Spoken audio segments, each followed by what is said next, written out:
It's time for another NHL debut. Alexei Kolosov between the pipes for the Flyers tonight. The 66th Flyers goaltender, Captain Sean Couturier, and the Flyers hoping to play well in front of him as they gun for the weekend sweep of 2 games here at the Wells Fargo Center. It's the Flyers and the Canadiens on NBC Sports Philadelphia.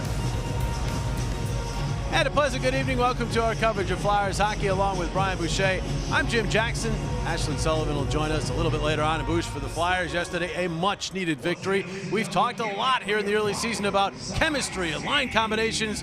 Well, one line certainly looked like they had good chemistry yesterday. I would say so, and John Tortorella has been searching all year long, right? How he can get his offense going. Will there be a line that sticks? And this line came up big yesterday afternoon. You could tell in that Washington game, the second half on Wednesday, that it was starting to go in the right direction. But boy, what an afternoon for Konechny, for Couturier and Michkov. You know, for Couturier, a big afternoon. Obviously, I think he simplified his game. He went to the net, kept it simple, and got the results. And hopefully the Flyers, this will be the beginning of some 5-on-5 play and some continuity that has been much needed so far this year. Flyers hockey on NBC Sports Philadelphia is brought to you by Wells Fargo. Together we'll go far. And by Toyota. Toyota's versatile lineup shines on every drive. Toyota, let's go places.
Center fans in the building tonight are going to see NHL history, Bouch. The first Belarusian goaltender ever in this league. Yeah, what an exciting moment for Alexei Kolosov. He's gotten 4 games played down in Lehigh Valley, but there's no doubt that this is going to be an exciting night for him. His first NHL start. He's an athletic goaltender, a guy that plays with a ton of energy, and hopefully that energy serves him well in his first start here tonight against the Canadiens. As we look at our Kia starting goalies for tonight's game, we'll look at Kolosov's numbers from the KHL last year. Pretty impressive, 22 wins, 4 shutouts. And for the Montreal Canadiens, an old friend in Caden Primo getting the start for the Canadiens. He was very good against the Flyers last year, has been very good against the Flyers in his career. He's looking for his first win of the season.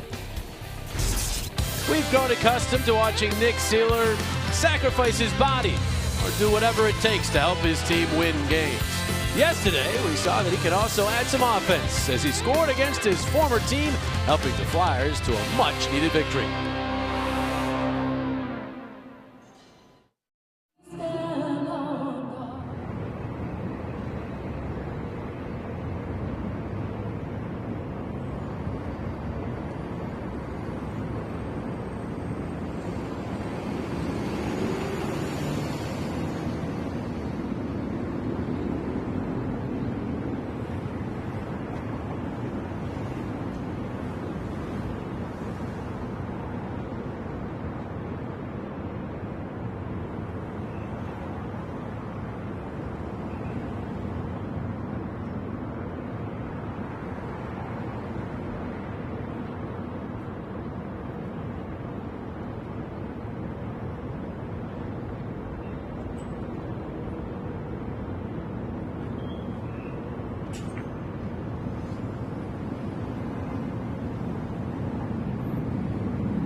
Tonight's first period on NBC Sports Philadelphia is brought to you by your local Kia dealers. Visit kia.com to discover movement that inspires.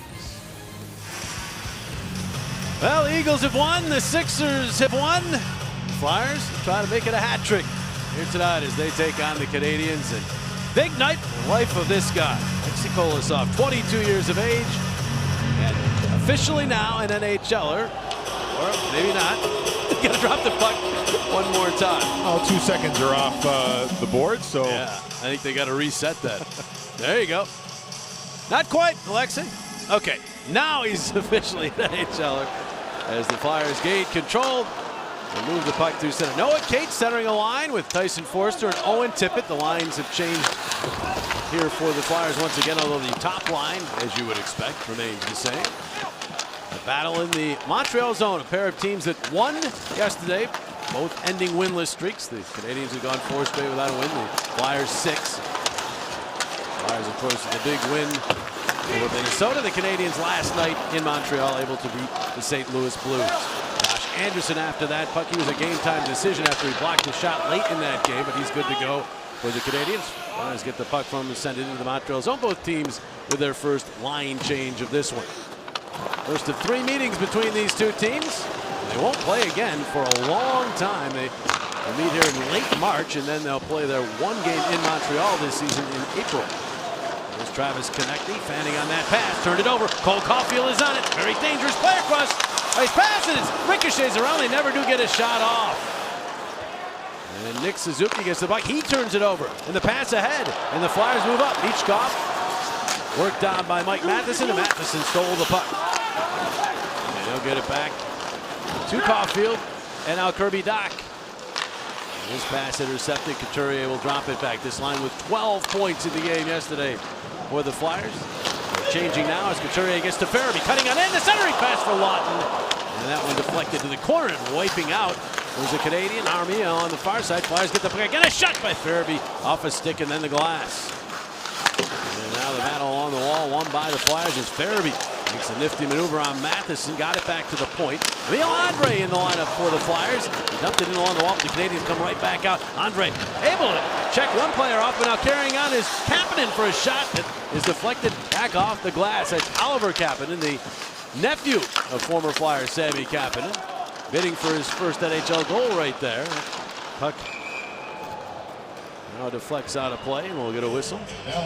Well, Alexei Kolosov with some work early on, and maybe the first opportunity was one that would have been a dangerous play. Caulfield's able to strip Konechny, and then this pass over to Doc. If it's on his stick, it might be a one-timer to the net, but you can see the quickness that Kolosov has, that east-west movement, able to get across quickly, and then that save there on Kapanen, real patient on his feet.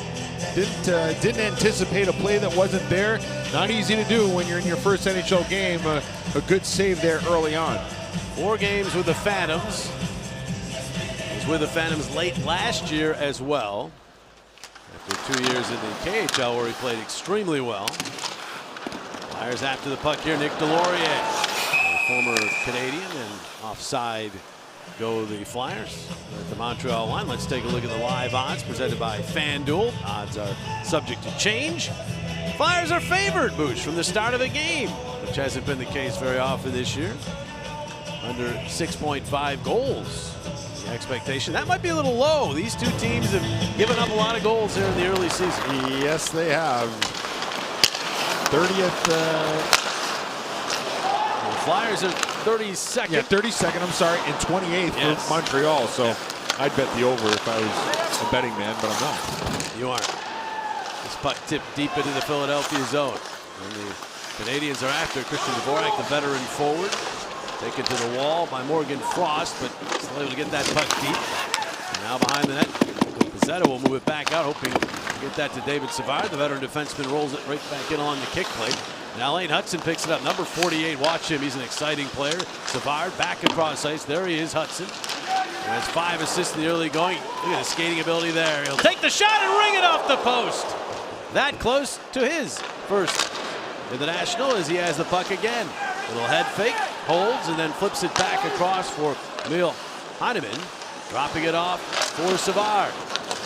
They'll roll it around the other way. After they're not able to catch up to it, Hudson goes to work again. Hudson holding, waiting, firing, and the save made by Kolosov. And he's able to cover Morgan Frost, a little slow getting back to his skates. Good save there by Kolosov. That hit a body on the way in, and boy, Lane Hudson putting on a clinic here in the offensive zone. He's very good east-west. He's very shifty. And that one he rings right off the post here. If you got to find a way to keep him to the outside, keep him in front of you, but he does a great job of escaping Delorier there. And then later on in the shift from the other side of the ice, this puck goes off of Morgan Frost. Is that Frost, I believe? Yeah, and then into Kolosov. So a good save, but boy, what an opening or second shift of the game for Lane Hudson as he was dazzling there in the offensive zone. He's a magician with the puck. The question was whether he could handle himself enough defensively, and the Canadians have been relatively happy with him. He'll make mistakes, but they expect that. He's only 20 years old. Stand out at VU and playing nearly 24 minutes a game for the Canadians as a 20-year-old rookie defenseman. Offside called here against the Canadians.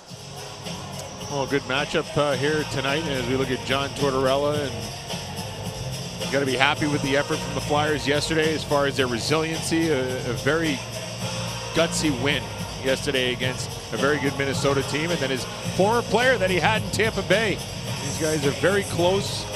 Marty St. Louis served on John Tortorella's coaching staff as an advisor to the power play when Torts was coaching the Columbus Blue Jackets. And Marty St. Louis has been on record as saying that John Tortorella was a very important figure in his playing career. And for Marty St. Louis, they're trying to get their D zone cleaned up a little bit. That's been a problem for their team so far this year, and hoping that win against St. Louis kind of gets them going in the right direction. Yeah, when you talk to those guys about their relationship, it wasn't always great. That shot by Michkov denied by Primo. As that line got a scoring chance for the Flyers. They had their tussles. Yes, they did. And Torch likes that when the player stands up to him. There's a turnover by the Flyers. They have done that a bit here in the early going, but Canadians can't take advantage of it. In fact, Torch says that St. Louis was kind of a pain when he was a player because he's always asking questions, always. Well, and it's why he's such a bright hockey mind. Exactly. I mean, if you talk to Marty St. Louis, I mean, he talks about stuff that, honestly, I've been around the game for a long time, stuff that I've never even thought about. I mean, he's just on another level. The question is, can he relay it to his players and get them to understand it? Sanheim with a good rush to Forster in front, the tip. Owen Tippett, but it went off his stick toward the Roars. The other way, Caulfield. He has 7 goals already this year to Kirby. Dach for the shot, save! Kolasov, he got enough of it. And the rebound kept out of there by Cates. Now the other way, Forster. Spins and gives to Sanheim up in the rush again, but he lost control. Forster in by himself now. He has 4 Canadians around him. Paling finally gives him some help as the Flyers are in the middle of a change. 5 minutes into this first period. Big scrum here. And finally the Canadians gain control. Struble, the defenseman. Move the puck up the right wing to Caulfield. Back to Struble. Now it's Logan Mailloux. He is checked by Lawton. Farabee gets the puck to Paling. And another former Canadian, but he is cut off by Struble. Oh, I love to see him shoot that puck. I mean, he's coming with speed. Just rip that thing. Sealer rips it, but it goes off a leg to the corner. And now Yoel Armia has the puck. He did some damage against the Flyers last year. Got that puck to Kapanen. Winds it in. Kolasov lifted to the wall, but Kapanen gets to it. His shot or pass blocked by Sealer. Kept in by Savard. Hudson throws it to the middle. And it's knocked out of there by Sealer. Farabee tracks it down. Farabee in across the line to Frost. Frost to the backhand. Centers it. And it was tipped away. Went to the corner. Frost went down in the corner as well. He's back up as Andre walks the line. He'll backhand it in along for Lawton. Lawton steps it around behind that, but the Canadians ready for that. Frost tries to wrestle the puck back as he works on Savard. Savard will get it to Hudson. The youngster Hudson. He gets some air underneath it out to center ice. Now it's Newhook plays it back to Savard, and now ahead it goes. Might have been with a shot off of Kolasov, and the angle he sent it off of the Flyer goaltender, and Kolasov decides to put a halt to things. Noah Cates, very good defensive forward. Came in handy right there. Still scores.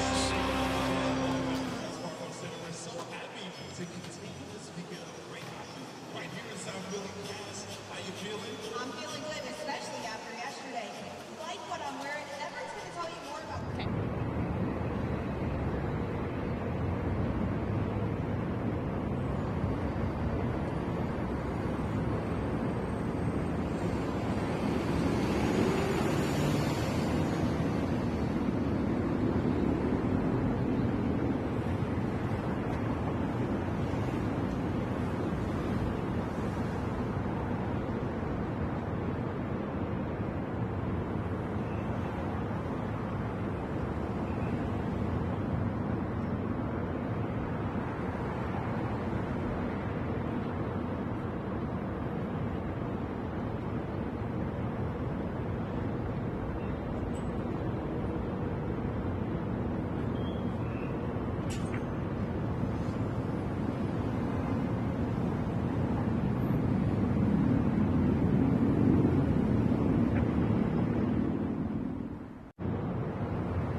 Ashton, I guess you're going to talk about the newcomer, right?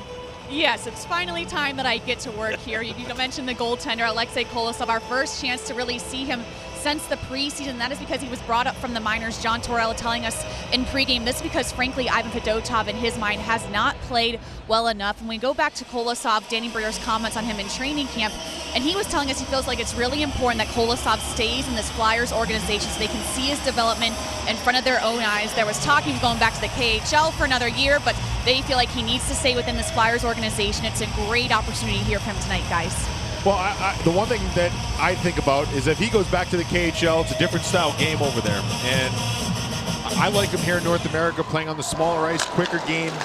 That'll get him more acclimated to the NHL game. How many games he plays in the NHL, we just don't know. I mean, we will see. It all depends on his play. It depends on Fedotov's play. But I can tell you, if he was over in the KHL right now, he wouldn't be getting this opportunity here tonight. And hopefully it's a good one for him.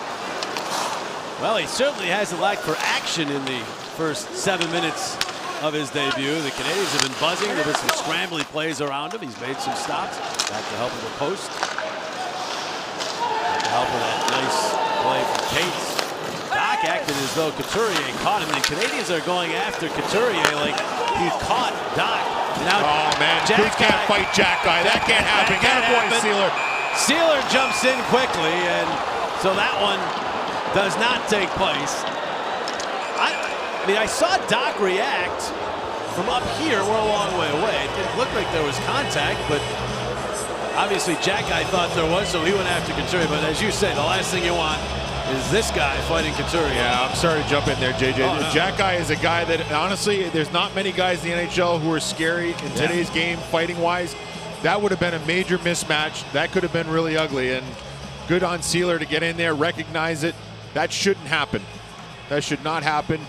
The fact that Coots even dropped his gloves, I mean, shows the guts that he has, but I'm glad nothing came of that. I think it was, and what happened in the neutral zone, it was an accident. I don't think, it wasn't intentional on Couturier. The contact with Doc, at least from the way I saw it. Here's Couturier. You know, oh, it did put his backside into it a little. Well, the officials are now talking, and this worries me. I think they're talking about the Couturier-Doc contact or lack thereof. Maybe they'll take a look at that. I thought initially at a real speed that it was just kind of a collision. You know, I'd have to take another look at it, but either way, I mean, I would not want to see Couturier fighting Jack Guy whatsoever. Another look at it here. I mean, it's his backside. It's not his shoulder or his elbow. You know, the puck is there. Wow, they're throwing him out of the game. Wow. I mean, this is. Montreal 72's got a penalty for unsportsmanlike conduct. Oh, no, they're just taking him out of the box to send him to the bench. All right. Okay. And Sealer doesn't get anything. So, you know, because if you go across and you know, you get the chicken wing going, you get the arm up, or the shoulder comes up and clips him, that's one thing. The puck is near Doc, so Couturier has the right to go there. I mean, the puck hits Couturier's skate. It's not like the puck is not there. I think they called it right. Yeah. When they gave the Vamoose sign to Couturier, I think we both thought. Yeah, I thought it was going to. Yeah. But again, the arms were tucked in. There was no contact to the head with by the shoulder or anything like that. I think it's just Doc not having the awareness. You could hear the screaming on the ice. Heads up, heads up. That's coming from the Montreal bench. Doc's talking to Couturier now. You saw Couturier talking back. Jack Guy gets the only penalty. Now, Doc has been besieged with injuries his entire career. Missed all of last year basically after getting injured in the first game of the year. So you can understand why he's a little sensitive about it. And I think he took a big hit in the preseason as well from Ridley Gregg. He did. That he ended up fighting Ridley Gregg in the preseason. So yeah, I mean, you're right. He's had a lot of tough luck early on in his career. Penalty number 72. All right, so two good units here. Flyers power play, 8th ranked, and the Canadians kill tied for 3rd in the NHL. Flyers had a power play goal here yesterday, their first one on home ice. They 1 for 8 here at home. See, the Canadians are aggressive on the kill, falling on top of the puck with Savard. Flyers get the puck away from him, moving out to Drysdale. Drysdale will go across ice. Michkov, who's been so good on the power play, whether he's down low or up high. Pass to Drysdale. Now Frost. Tippett. Really perimeter passing by the Flyers. Canadians attacking them wherever. Drysdale, a shot, save made.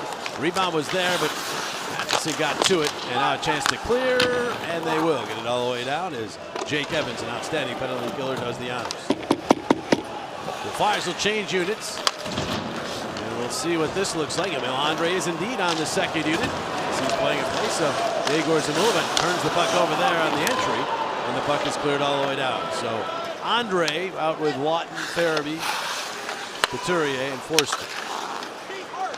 Andre in his 5th National Hockey League game. He played 4 games early last season. Forster gets the puck in. Farabee into the corner. And outnumber the opposition when you're on the power play. Flyers a little late getting to that here. Canadians win the battle anyhow. And Dvorak will clear it all the way down. Well, one issue for the Canadians, we talked about their D-zone 5-on-5, but it's kind of indicative right there. They're trying to take time and space away quickly, kill plays, don't allow time in zone. A good job by the Canadians defensively there. Good play by Couturier. Got out of that pile of the puck, but his pass kind of drifted away. Power play is over. Look out, trouble here as the numbers for the Canadians as they move up with it. And the pass into the middle for Armia, and he could not. I don't know, that was Jack Guy trying to set him up. See him come out of the box. So the first power play for the Flyers, unproductive. Now they have the puck. Here's Farabee. Farabee dancing around one. Got a shot off. Save Primo. Couturier wound up behind Primo in the crease. Brendan Gallagher moves up with it. He's met by Sanheim. Paling steps in to get the puck. Flyers start up. Paling with some speed. The pass across. Takes. Push toward the wall. Get the puck to Paling. Trying to find Hathaway cutting to that. Now Hathaway has it. Gets it out to Sanheim for the shot. Blocked. And out to center ice it goes. Ristolainen. Morel's there. 30th birthday for Rasmus Ristolainen. I actually tried to give him one more day in his 20s yesterday. I thought his birthday was on Monday, but no, it's today. So his last day in the 20s, he played a heck of a game. Yep. A goal and an assist and lots more last night. Maybe one of his best as a Flyer. It was his 2nd most ice time as a Flyer. Look out here, Struble into the middle. The shot by Suzuki and the save by Kolosov. Good read there by Kolosov.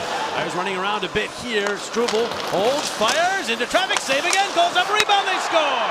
Suzuki punching that one in. Can't blame goaltending there. He made 2 or 3 good saves.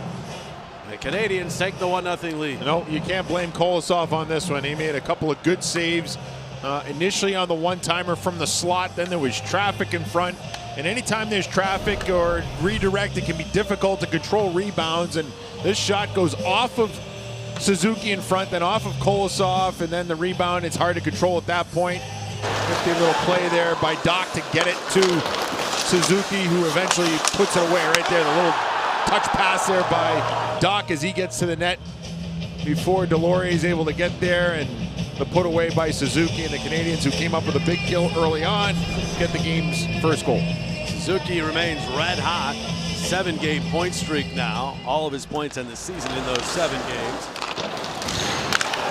That's 10 points. He is the captain, was the youngest ever Canadians captain when given the C, and seems like he gets better every year. He does. And you think about where he scored from, JJ. Very similar to Klutz's game yesterday, right? Net front, simple, go there, punch, go there, be willing to pay a price, and you get goals. Couturier to Konechny. Flyers had a chance to move up the ice there. Get that rush. Zeta. Checked by Eric Johnson. Konechny takes over. He just turns it over to neutral zone. The pass comes back across. Look out! Shot and a save made. Heineman with that bid. A nice save by Kolosov, who's been very busy. Busier than I think the Flyers coaching staff would like him to be here in the first period. Johnson check. Heineman doing the work. Sanheim pulls it to Lott. He whiffs on the clear. But another whiff there by Hudson. It's Michkov the other way. Michkov and across the line. The shot! And that one missed the target. I don't know if it glanced ever so slightly off of Primo. Hustling back his Lawton to keep the Canadians from a break. Drysdale getting some rough treatment. So high off the glass. Knocked down by Gallagher. Jake Evans will tuck it down low, hoping for Josh Anderson. Big burly forward. Gets it back out to Hudson. Across for Savard. Into the middle. Evans, his shot blocked off by Paling. That one stung. Comes back out into the slot. Anderson's shot fluttered on through the slot area. Sealer pushes it. Kirby couldn't get to it. It's Hudson flipping to Savard. Savard holds, a backhander, blocked off. Evans from the angle, stopped by Kolosov. And now it's Poehling. Ryan Poehling moving well. And across the Canadiens line, off to Lawton. Lawton turnover the other way. 2-on-2, it's Armia to the Philadelphia line. Measured by Ristolainen. And then taken to the wall. Farabee gets the puck. Good play by Ristolainen there, although Armia fights hard to get the puck back. Mayu now.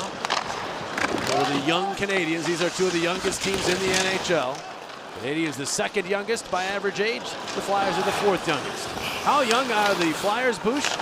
They added a pair of 22-year-olds to their roster in Andre and Kolosov, and they got older. As they sent Jetlichenko back to junior. Of course, he's only 18 and put 23-year-old Cam York on the injured list. There is Tippett. Lowering the shoulder, spinning, firing, and that one glanced off of Primo and went wide. Andre keeps it into the corner. Noah Cates to it, trying to get it to Tippett, goes through. Johnson hammers one wide. And the Canadiens get to it. Jackeye trying to get away from Forster. 6:20 to go in this first period. 1-0 Canadiens. They've outshot the Flyers 7-4. Pretty good pace of this game so far, isn't it? And you're right. Montreal's had the better of the quality chances. Kolosov has been busy. He's been good here early on. Suzuki with speed. Drops it off for Doc, who gets it down low. Suzuki stopped. Second try stopped as well as Kolosov showing some of that quickness to prevent the bank attempt. Now Caulfield is shot blocked, but he gets the puck again. Backhander blocked. And the Canadiens spot the puck again. It's Doc. Around for Caulfield. To Suzuki. Caulfield to the point now. And that shot from Struble. Save made. And Kolosov having to make a save as he was tangled up with his own man in Drysdale. But he got the job done and keeps the Flyers within one.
Of the action when the Flyers face off against the Blues on Thursday during the Halloween Spooktacular presented by Snickers. Get your tickets at PhiladelphiaFlyers.com.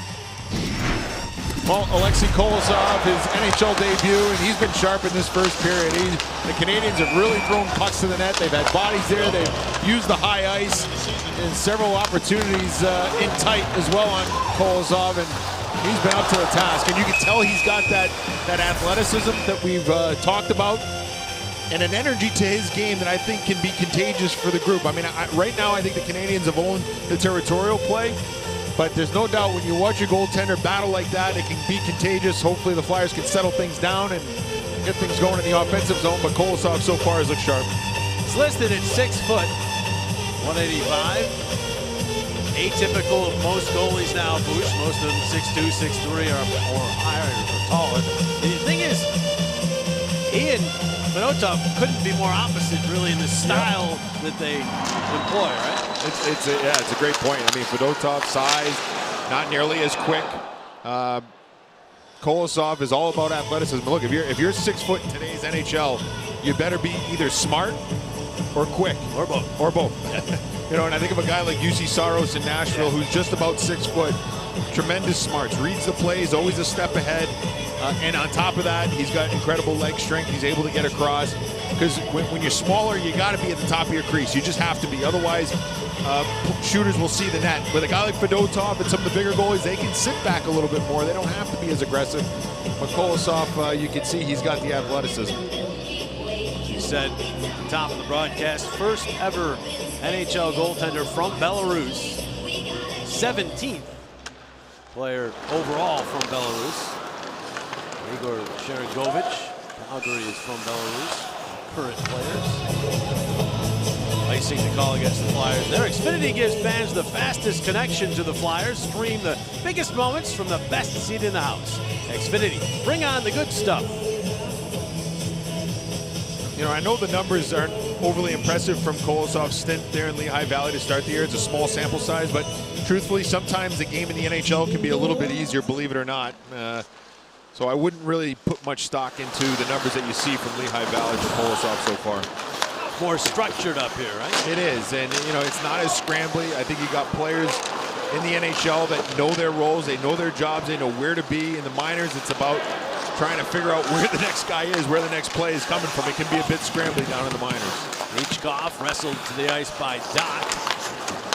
And the Canadians get the puck. Mike Matheson, who was one of the league leaders in ice time per game last year. They wave off icing there. So the line has to play. Obviously, some people disagree with that call. As the puck rolls ahead, but Suzuki corrals it.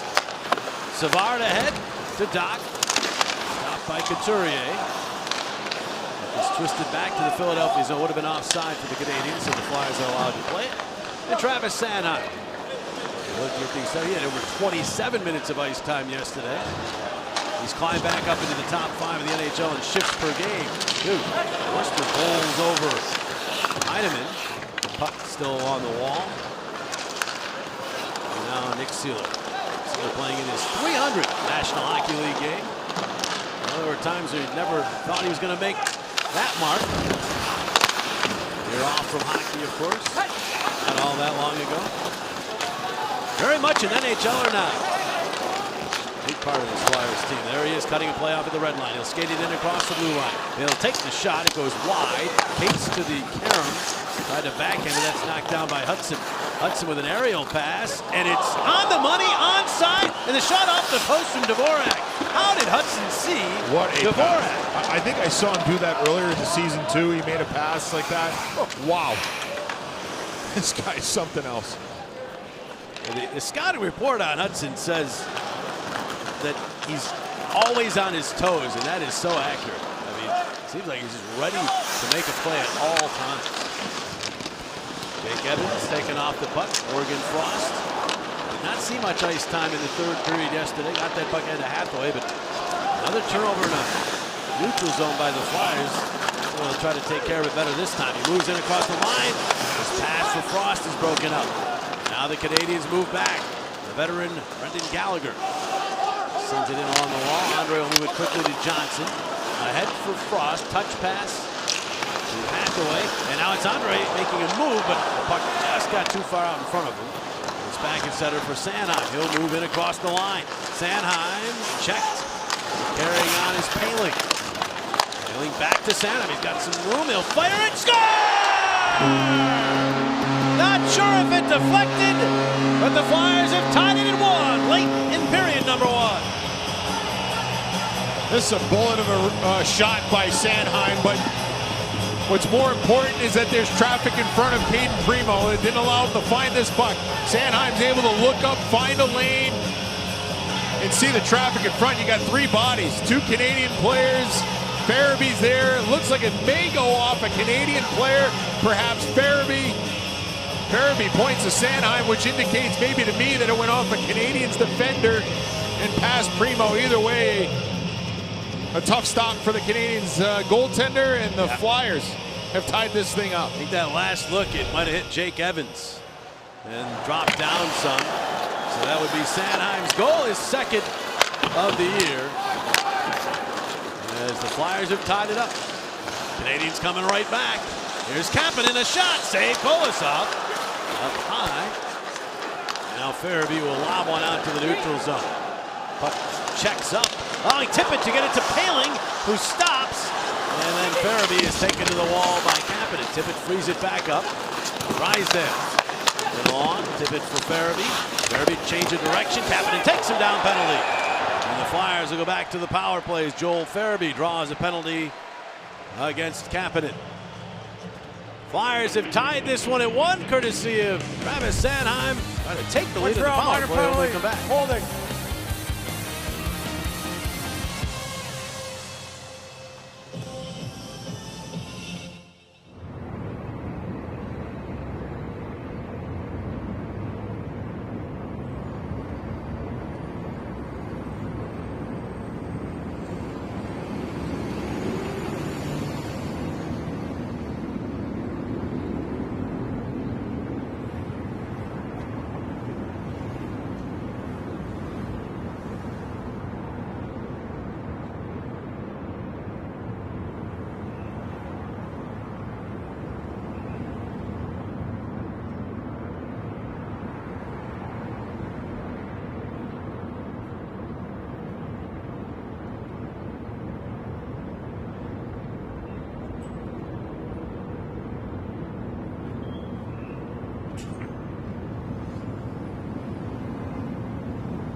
Flyers fans, stream your team when you're on the go with the NBC Sports app. Presented by Lundy Law, your injury lawyers.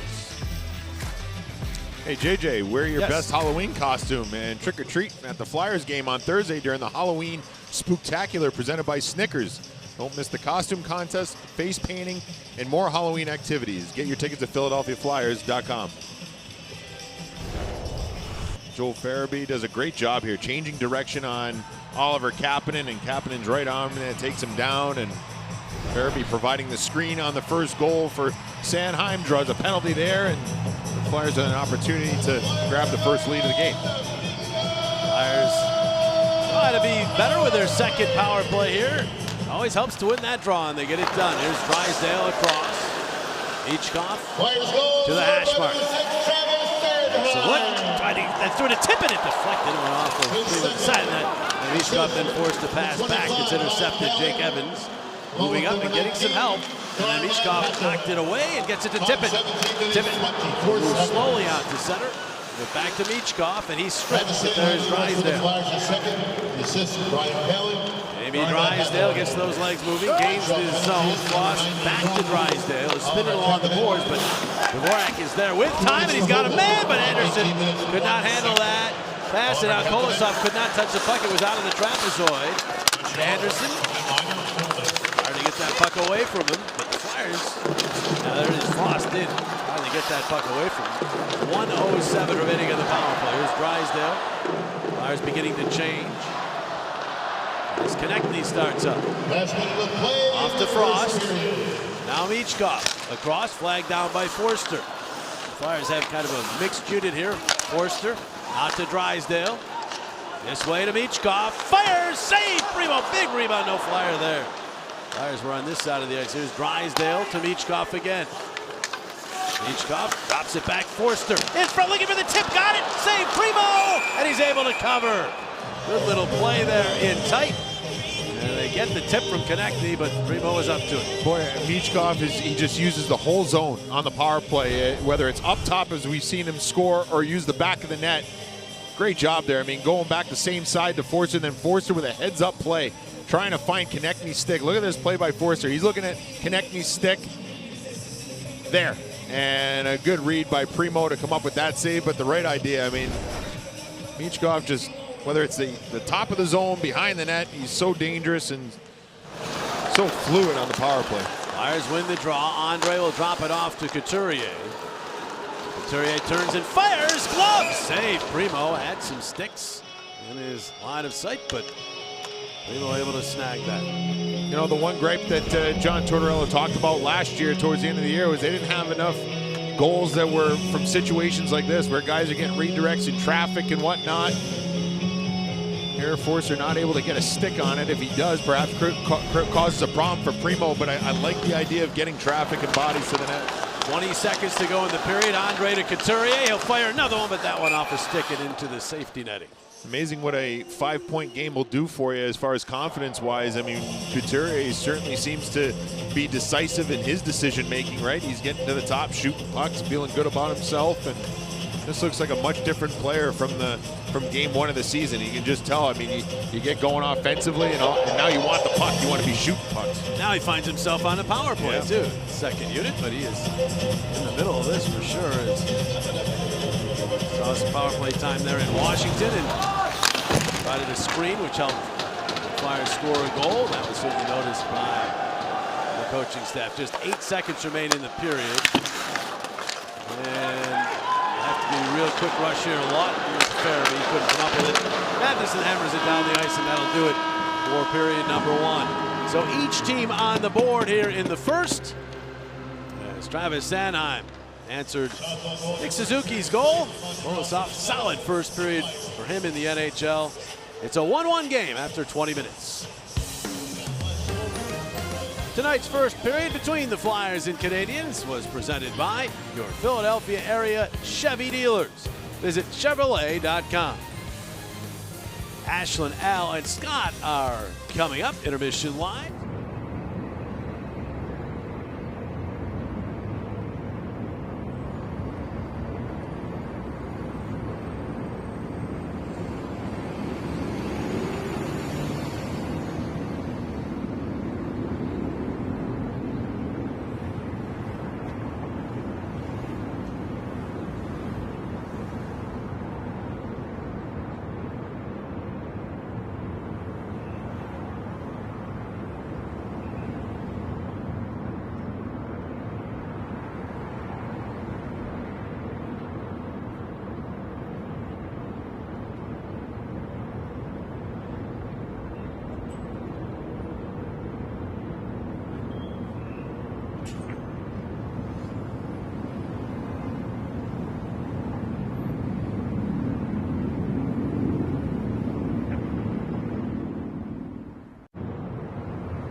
on that goal. We saw Joel Farabee force a lot of traffic in front of the net as well.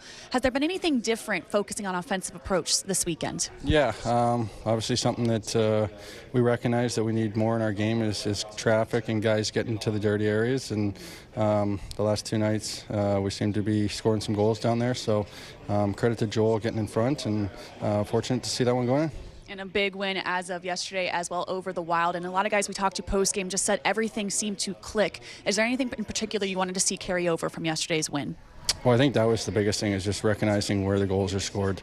And that's the dirty areas. That's getting in front. Coots had a couple right there. Risto goes to the paint. So just understanding that we need to get inside and pressure them in there and throw some pucks. I think even tonight, you can see that we need to start throwing some more pucks towards the nets and just seeing what we can make out of doing that. Travis, thanks so much for the time. Boosh, sending it back up to you. Thanks, Ashton. Take a look at our BMW Ultimate Play of the game, and it comes from Travis Sanheim here. Head up, walks the line, recognizes there's traffic in front, and does a good job of getting this puck to the net. No assist for Joel Farabee, but credit to him for getting there. And that was our goal that got us the BMW Ultimate Play of the game. Flyers hit the road to go to Beantown to take on the Bruins on Tuesday night. Bruins have had some issues here in the early season. Our coverage begins pregame live at 6:30. Puck drop just after 7 o'clock on NBC Sports Philadelphia. Ashlyn, Al, and Scott after this.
Tie game after 1 period of play here at the Wells Fargo Center. Welcome into Intermission Live, presented by Kia. Movement that inspires. Ashlyn Sullivan, Scott Hartnell, Al Morganti here with you. And it is Alexei Kolosov's NHL debut in the regular season. He saw some preseason action, but so far, pretty good, Scott. Yeah, he looks quick in there. He looks confident. He looks like he knows what he's doing in the net, right? And against a young Montreal Canadian team, he had some big stops there, Al, during that first period. Yeah, I mean, it's a big contrast to Fedotov. Obviously, he looks like tiny compared to Fedotov, but he also moves across. He's very athletic, gets across from post to post very quickly.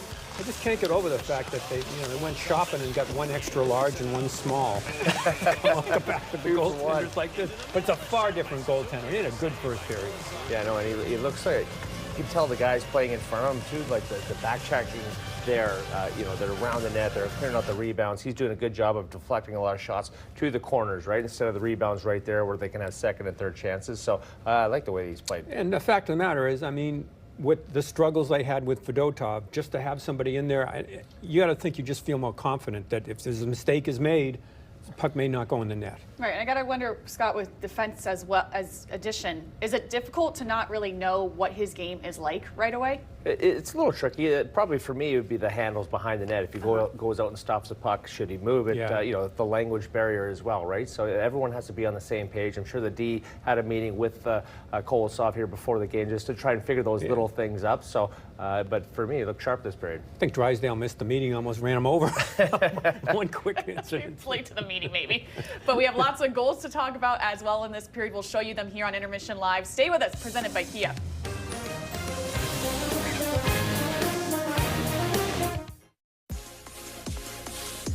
Just like your team.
We are back Intermission Live, presented by Kia. Movement that inspires. We have a tie game here at the Wells Fargo Center after one period of play, some Sunday night hockey. And the Montreal Canadiens, they get started with Nick Suzuki, their captain, on a 6-game point streak.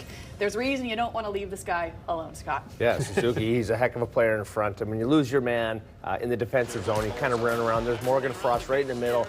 Pass goes to his guy. Nick Seeler has to react to that, Al. And then there's two guys left in front, have body position on the Flyers players. Little pass over there, elevation. Kolosov was kind of out, kind of trying to scramble to get that rebound, and just lifts it over his pad there. Yeah, it's the guy's really skilled player right there to make that play. And as you mentioned, you know, you want to be able to go back to the bench and say, I had my man. That wasn't the case there in that one. Yeah, when you run around like that, it's kind of tough for your goaltender to kind of track that puck, find the rebound. Just not good stuff there. Yeah, and right after that, the Flyers kind of struggling to get some chances, but then you heard Travis Sanheim, who really said as a team, they're trying to just get more traffic in front of the net, and that's certainly what happened here. He gets the goal, but you see Joel Farabee is really what caused it, Scott. Yeah, go ahead, Al. Yeah, it is, because Montreal misses being able to cover from behind the net out top. So Sanheim gets it, then moves across. And I love the fact that in the interview with you, he give credit to Farabee for being there. Well, and if you're in front of the net, right, you have to draw one guy. They have two guys there, so it's a triple screen, or almost a quadruple screen there for Remo. Goes off their pan. Evans in front there in the far side of the net. So when you go to the net, you draw people there. It's harder for the goaltender to see that puck. So good stuff all around by Farabee. And then Sanheim, head up, dragging that blue line and firing that puck. Yeah, and so far so good for the Flyers as they're getting more chances to end that period. We'll see what happens here in the second. Stay with us. Intermission Live and NBC Sports Philadelphia. Boosh and JJ on the other side.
Tri-State Cadillac dealers, and by Poker Stars, the official poker partner of the Philadelphia Flyers.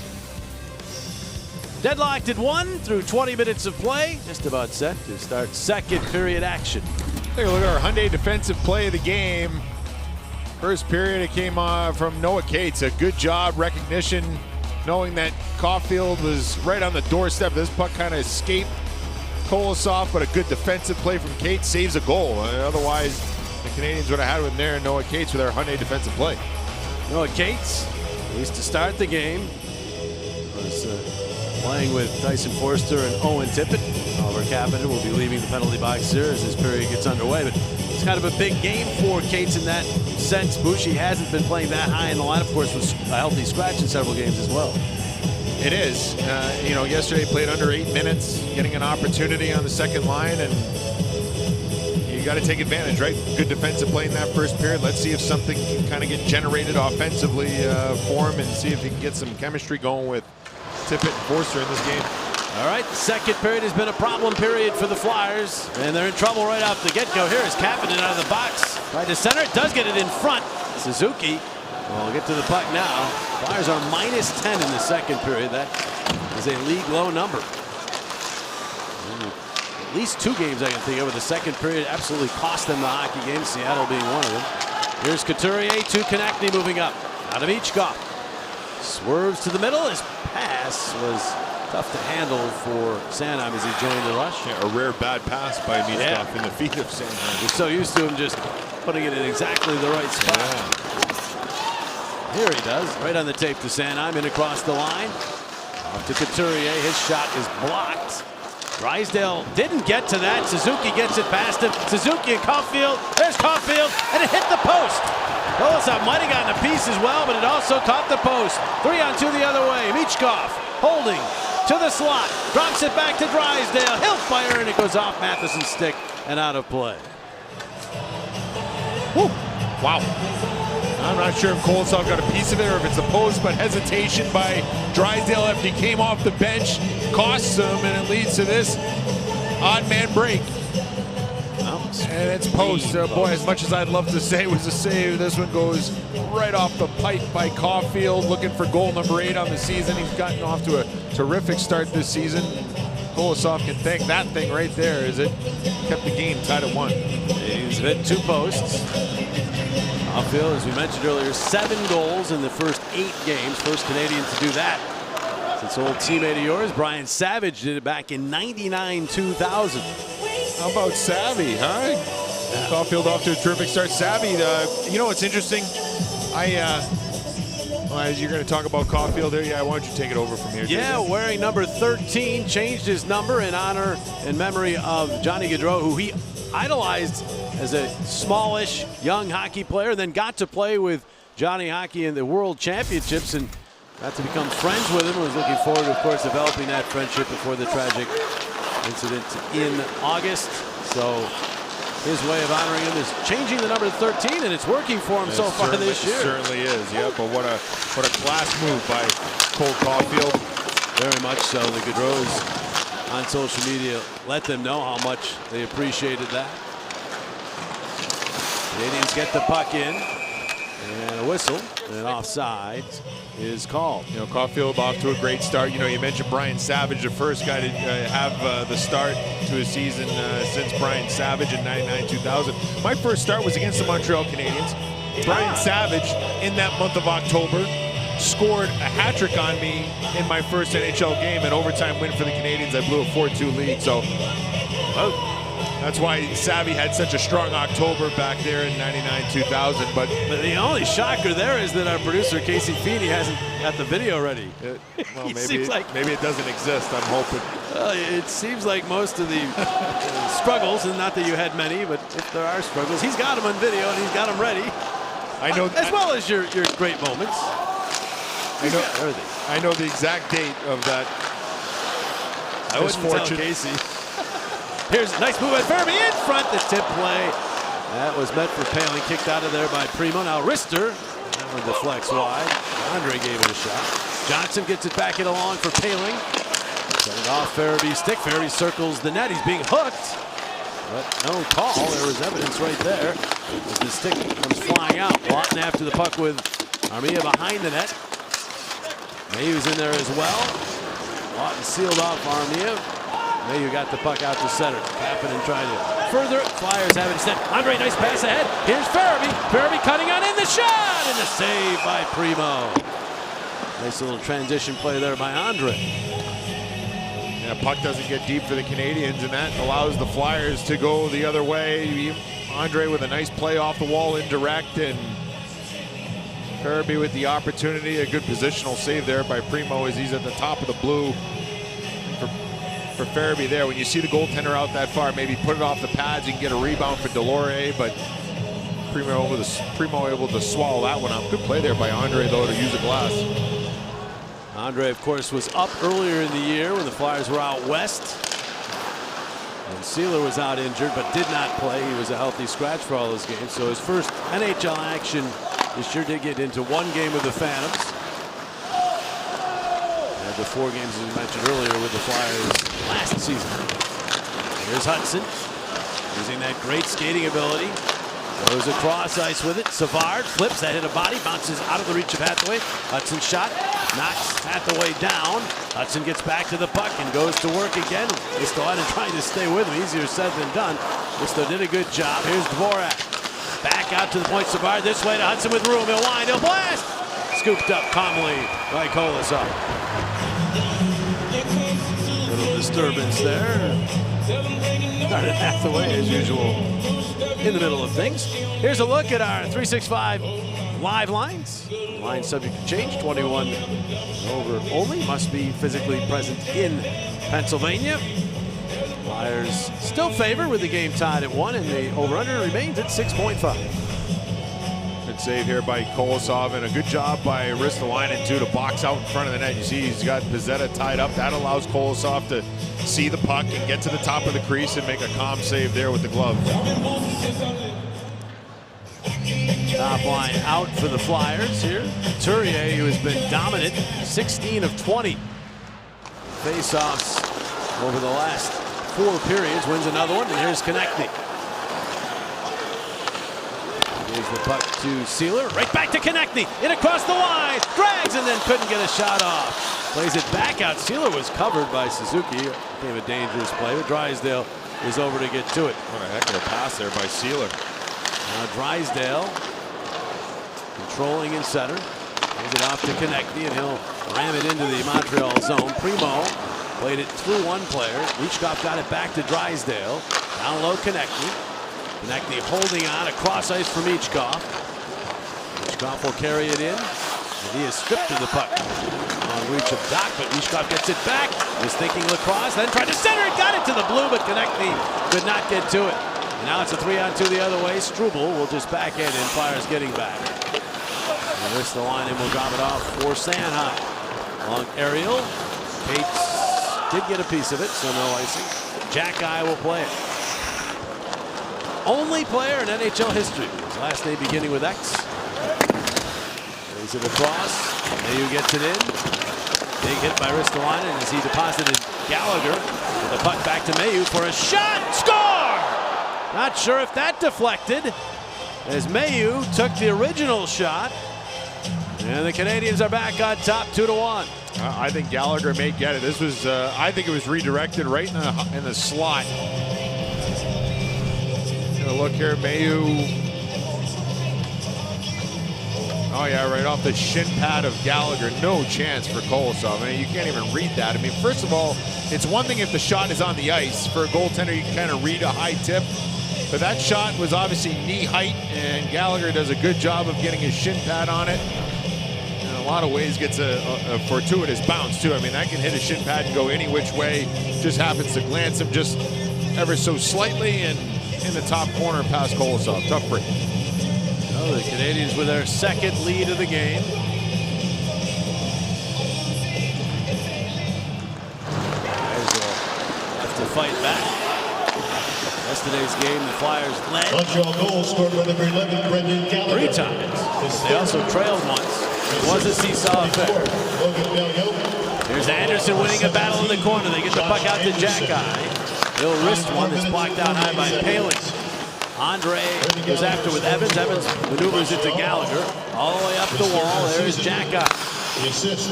Back down low, cut off by Eric Johnson. And he will sail one out to the neutral zone. Lawton poking for it. Winds up on the stick of Evans. Evans to Kapanen. He's sealed off by Andre. Lawton comes away with the puck.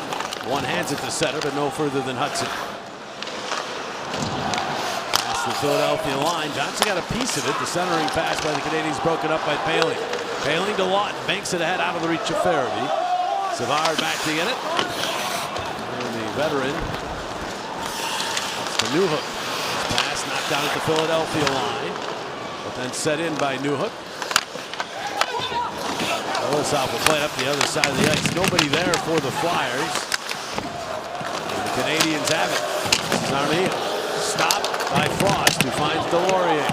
Nick Delorier to Drysdale. Drysdale, right wing feed for Hathaway, flips one, and that one held to the chest by Primo.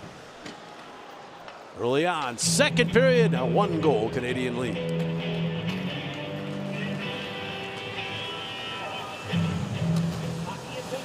When we all feel safe and welcome, foul language and discriminatory behavior result in major penalties. Casey, you got me? And go speak with them if you need help. Okay. Show respect for our game.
Find the max under the CBA for elbowing Minnesota's Joel Eriksson, and I spoke to Garnet about this in pregame, and he said honestly he's pretty upset with himself. He said he prides himself on being a player who plays on that line, on that edge, and yesterday he said he crossed that line, and the last thing he wants to do is put his team in a bad position. Told me he thought about it a lot last night when he was home with his family, tossing and turning, how he wished he could focus on the great team performance we saw yesterday, but instead had to focus on this play and on this spine. Saying he knows he plays with a lot of emotion, guys, and it's a constant give and take of when, frankly, it's too much. Hey, you're right. It's a fine line. I mean, you want to play on the edge, and Hathaway certainly does that.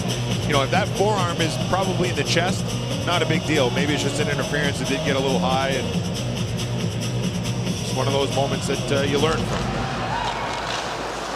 Actually, a quick shot here. St. Primo left the rebound right in front, but the Flyers couldn't get to it. The Canadians iced the puck. And there's your whistle. This is you, and this is your powerful hunch. The hunch that hits hard during the game. The Eagles look strong. With FanDuel, it's easy to place your bet before the next play. New customers bet $5, get $300 in bonus bets if you win. FanDuel, America's #1 sportsbook. Eagles do look strong. Face off here to the right of Caden Primo, who has stopped 11 of 12 shots. It was an impressive win today. It indeed was. Yes. I had said yesterday that they had won 2 against teams that weren't playing very well. The Bengals are not as good as usual, but still a decent team that seemed to be getting better as the year went along. The Eagles dominated that game from the end of the second quarter on. Flyers trying to establish themselves here in the middle portion of the game. That pass goes off the stick in on Primo. He gets to Savard, puck winner Tampa. Couturier knocks the puck away in center. And now here's Michkov. He's the line, tried to get it back to Couturier, but that was snuffed out by Heineman. Konechny got it back, it bounces off of Couturier back to Sealer. Quick shot off a body in front. All the way out to Konechny, and he turned it over, but it was mishandled by Dvorak, then knocked down was Michkov. No call. He's reaching for his face, and the crowd letting the referees know I think they missed one. And offside go the Canadians at the Philadelphia line. Michkov checking to see if there's any blood on his lip. Watch Savard here. Oh, man, yeah, that is it's either a butt end or an elbow. Either way, that is.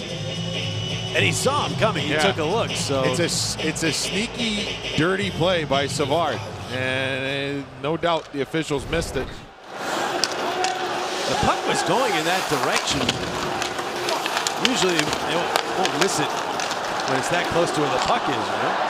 Here's Tippett trying to move on in, but Struble had other ideas. And the Northeastern Party dropped it back to Matheson. Puck bounces out in center and is played back in by Sealer. Struble up the glass, reaching to knock it down is Tippett. Tippett has it, tried to center for Cates, but it was blocked aside. Doc, no clear, that one off the mark, and this will be another icing against Montreal. Be here when the Flyers take on the Blues on Thursday during the Halloween Spooktacular presented by Snickers. The Bruins next Saturday and the Sharks on November 11th during the Military Appreciation Game presented by Toyota. Get your tickets at PhiladelphiaFlyers.com. You know, you've asked me 1,000 times what my costume's going to be. I'm What's going yours to come as you. I'm going to... Oh, you said that. That's not a good thing. What? No? No. Might get some things thrown at you. Sanheim to Lawton. Try and do play-by-play. You did it earlier tonight. A shot. On the Couturier Jack Eye. I apologize for that. No, you don't need to apologize. Your excitement was genuine. Yeah, I was. You like that. It was concerned. I was concerned, that's for sure. There is Jack Eye out on the ice. He pucked to the corner, but Paling is right there, but he didn't come up with it. It's Matheson instead. 30 years of age now, Matheson really has blossomed in Montreal. Recent years in Pittsburgh, but on to another level for the Canadians. And Johnson on the rush for the Flyers, off to Farabee. He turns back with it, and now he'll play it in along, and that just ends up behind the net. Flyers were in need of a change. Canadians have the puck back. We approach the midpoint of regulation time. 2-1 Montreal. Anderson checked by Couturier. Sean Couturier is all over. He is looking like the Sean Couturier from 3 or 4 years ago, isn't he? Here tonight, the way he's checking.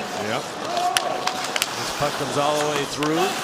Gallagher around behind the net. Anderson couldn't corral it. There's the line in there, but his pass knocked down by Evans. His pass tipped by Michkov, but makes it out to the point. Backhand of there, knocked down by Konechny, trying to spring Michkov, but it never got through. Evans will bounce one deep into the Philadelphia zone. Both teams change again. 22-year-old Andre will move the puck ahead. Here's Frost. Nice move at the line. Off to Konechny. He's heading off the ice. Got that behind the net. Michkov was cut off. Lost his stick in the process. And it's Hudson the other way. His pass looked to be intercepted by Sanheim. He's going to try to lead a rush the other way. He missed it, but it becomes icing against Montreal. All the Phillies sports news is on Sportsnet Central. Weekday morning starting at 6 right here on NBC Sports Philadelphia. Presented by your Delaware Valley Hyundai dealers. Montreal Canadiens, of course, steeped in tradition and history. 23 major sports championships. That's up there among all teams. The Yankees have the most, but for the Canadiens, they have missed the playoffs 3 straight years. They have never missed the playoffs 4 straight years in their long history. Trying to avoid that this year. Right now they're in 8th place. Sanheim some good moves here, but couldn't get it in front as the Canadian laid out to block that. Savard, they get it back to the point for a shot, and might have made it all the way through. It was blocked aside. Frost back to it. He's checked, but there's Drysdale. Drysdale, quick shot, and a chest-eye save made by Primo. So it remains 2-1. Canadians here in the second.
Point of this game. Our Taco Bell take has to do with 19-year-old Matvey Michkov. Still a teenager, and as teenagers go, he's doing quite well. As rookies go this year, he's doing quite well. He's tied with Logan Stanko, who's barely a rookie. He played, what, 24 games last year, so just kept his rookie status. But teenagers for the Flyers, none better.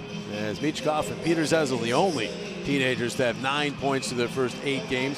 Peter Zezel had 2 more in his 9th game, so Michkov's going to have to pick it up here to stay tied with him through 9. But a great start for Michkov, considering he did all that with the team struggling in the early going.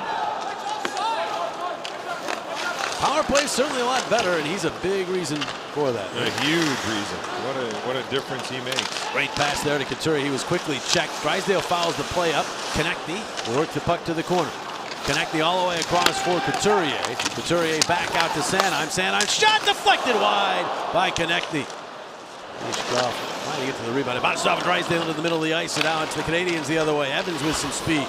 Evans holds his pass to the middle, and the stick gets up high on the Canadian player, and that's going to be a penalty against the Flyers. You saw that one as Anderson was clipped.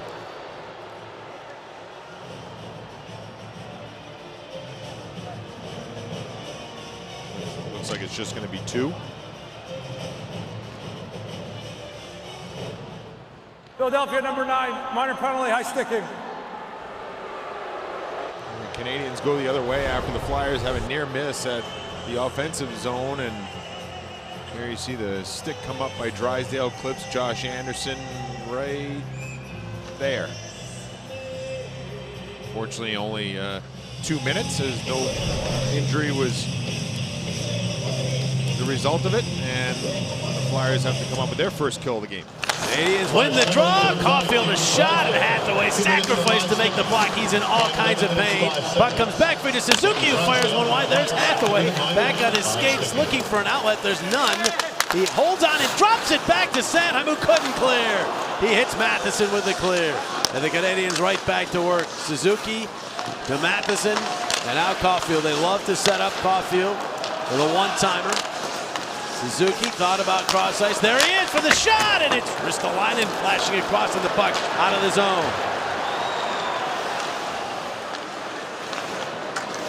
There you see the numbers of these 2 units. Again, 2 solid units, 10th and 6th. Canadians with a power play goal in each of their last 3 games and in 7 of their 8 games this season. Good work by Ristolainen again. Got it ahead. Konecny got it just to center ice. Stopped there by Matheson. And in goes Caulfield. His pass controlled by Suzuki.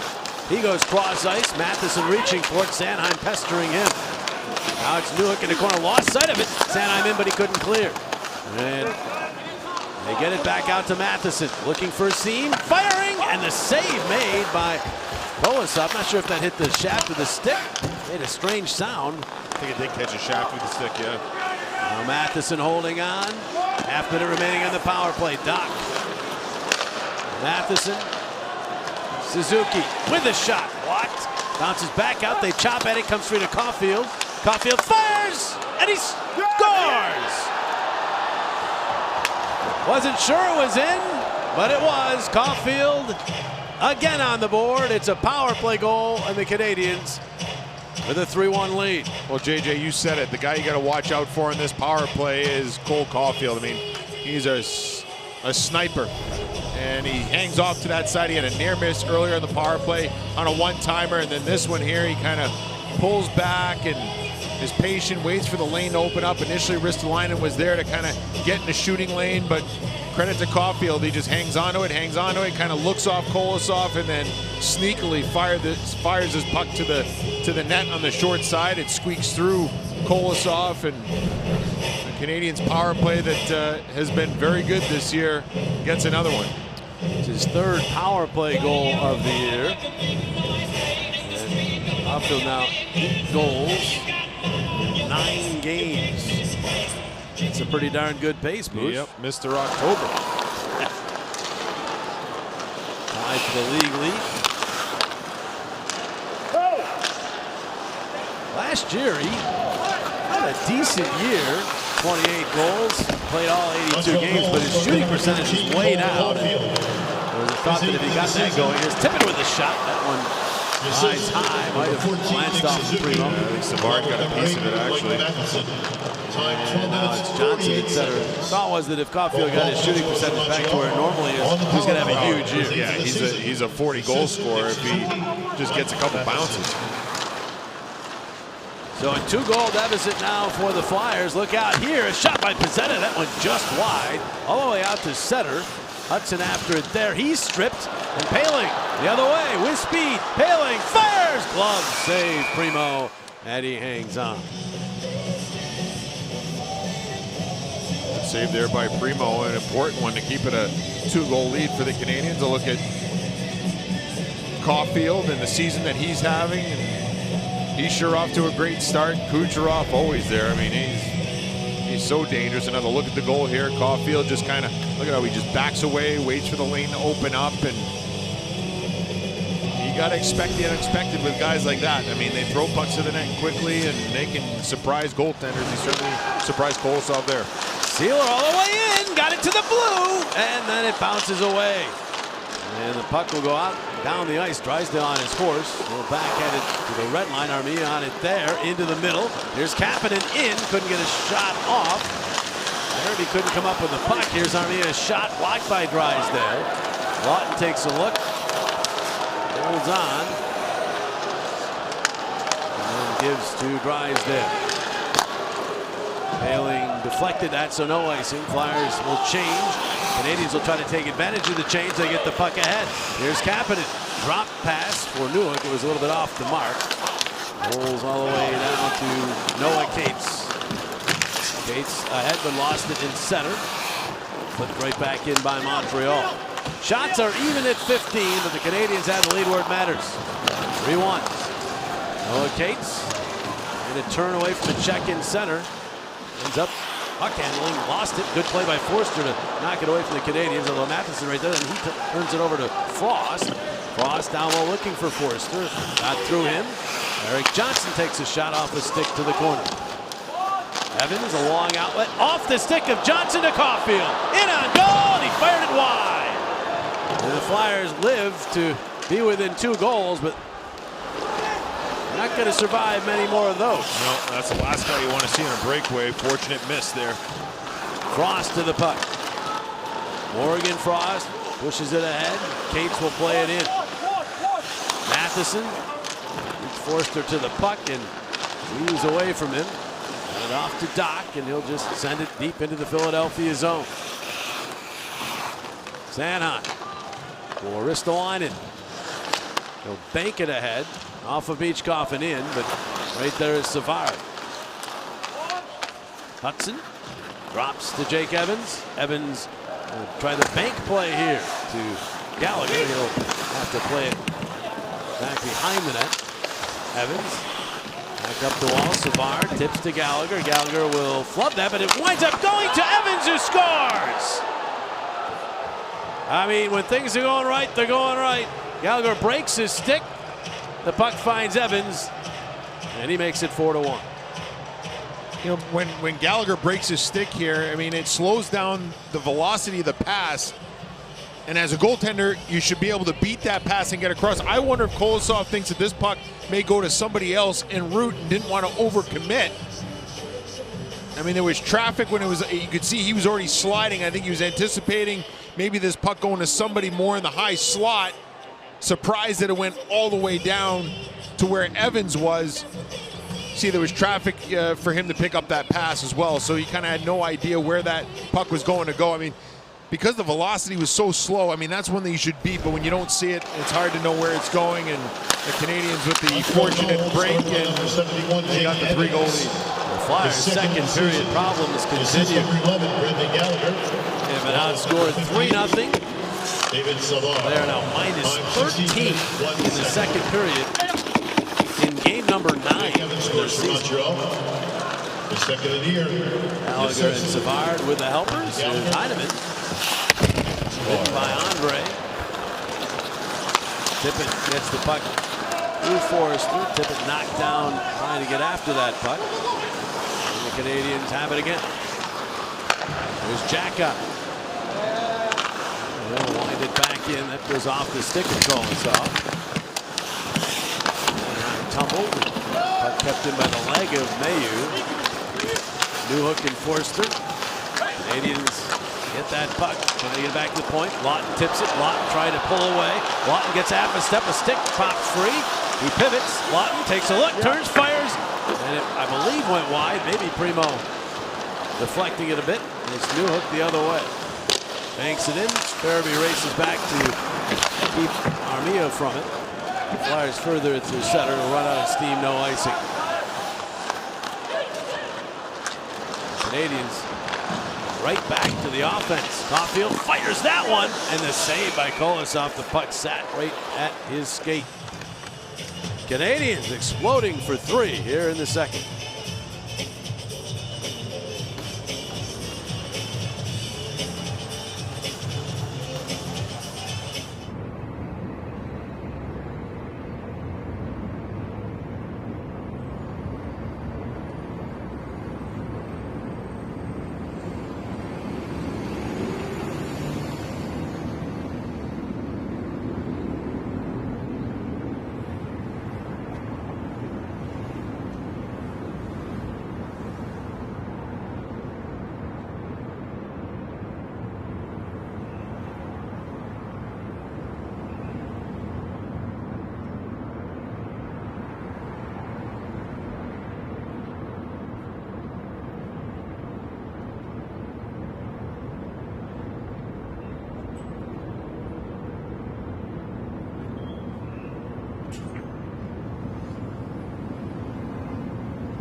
Score an exclusive Flyers Star Wars t-shirt and a ticket to the Flyers game on Saturday, November 16th with the Star Wars game package available only at PhiladelphiaFlyers.com.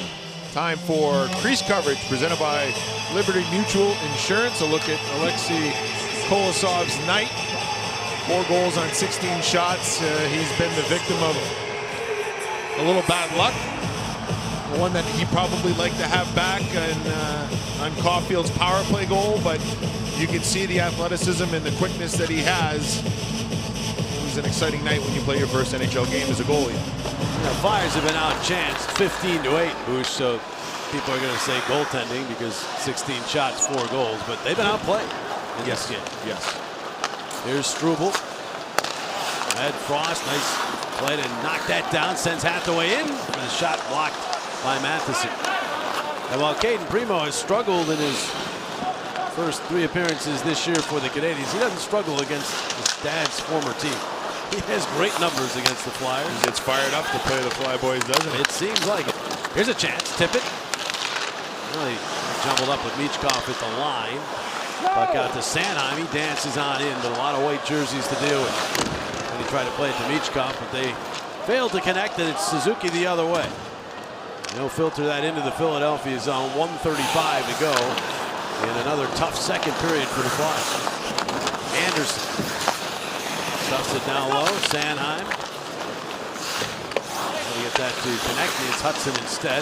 Off the skate of Sanheim in the slot. Sanheim does well to get that puck back to TK, and he'll just pitch it across ice. This line and banked it, didn't get it out of the zone.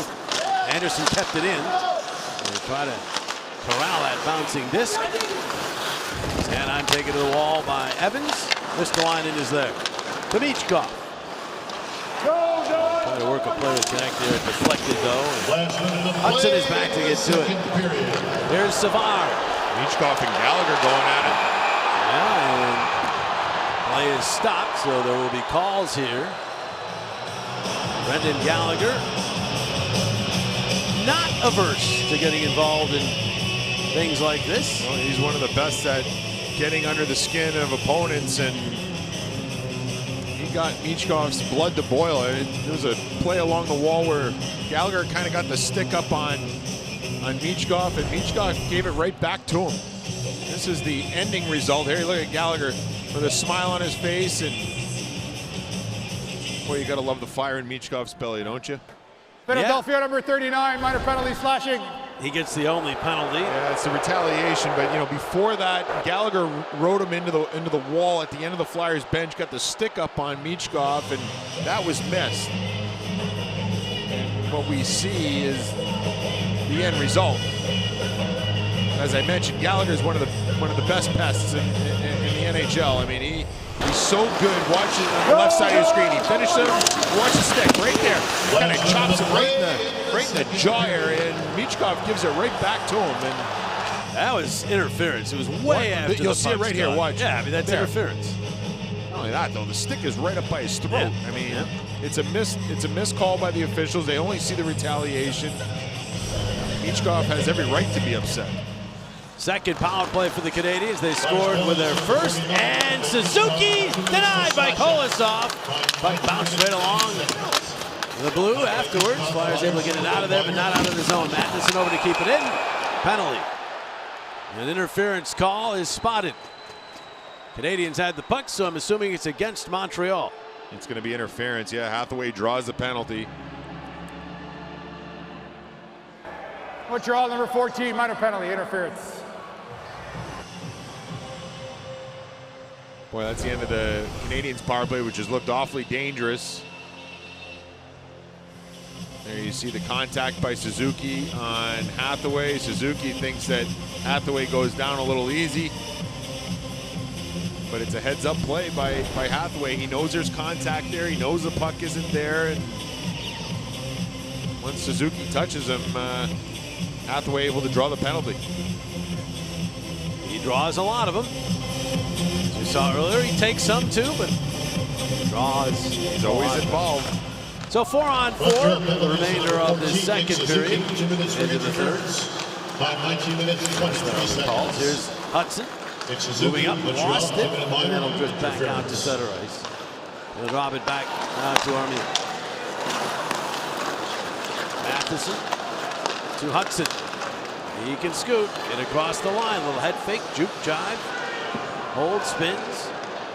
Plays it back out toward Matheson. Matheson trying to step around Couturier. 5 seconds in the period. Armia turns with it. Dropped it down low. Flyers will occupy the puck long enough to get the period to come to an end. And there's the horn.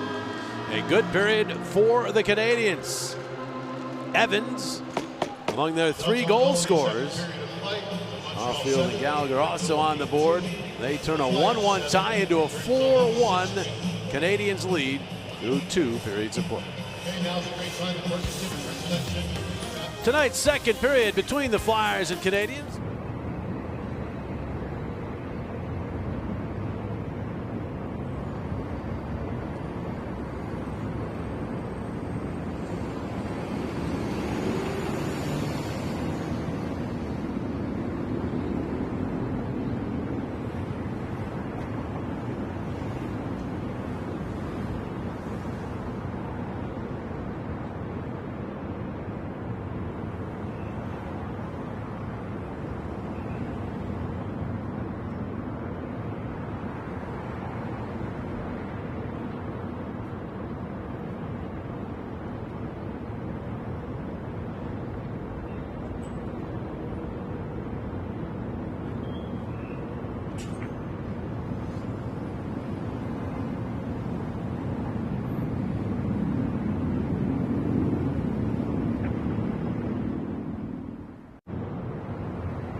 here. Goal take a look at our Independence Blue Cross play of the game. One of those 3 goals was on the power play for the Canadians. Cole Caulfield, his 8th of the season, able to sneak this one short side past Alexei Kolosov. And our Wells Fargo great check of the game. Hang in there, it's not much, but Rasmus Ristolainen with the check on Brendan Gallagher. And that's our Wells Fargo great check of the game. Well, you got a good look at it. Right there. Flyers in this busy stretch, 5 games over 8 days. The only road game in that stretch is Tuesday in Boston against the Bruins. Our coverage beginning at 6:30 on NBC Sports Philadelphia. The gang in the studio has it after this. Kamala supports taxpayer-funded sex changes for prisoners. Search.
Flyers down 4-1 against Montreal after 2 periods of play. Welcome back to Intermission Live here on NBC Sports Philadelphia. Ashlyn Scott now in studio, and not a great period for the Flyers. They really let this game get away from them in the second. We're going to go through the goal, Scott, but you also wanted to point out something Matvei Michkov making a pretty critical mistake here as well. Yeah, you're going to live with some mistakes, from the young kid. He's got to learn the NHL style of play, and he's behind the net here. There's a clear lane to pass right there to Travis Konecny, right in the middle of the slot. He tries to do the Michigan play. He tries to get that on his blade and kind of go around, dipsy doodle.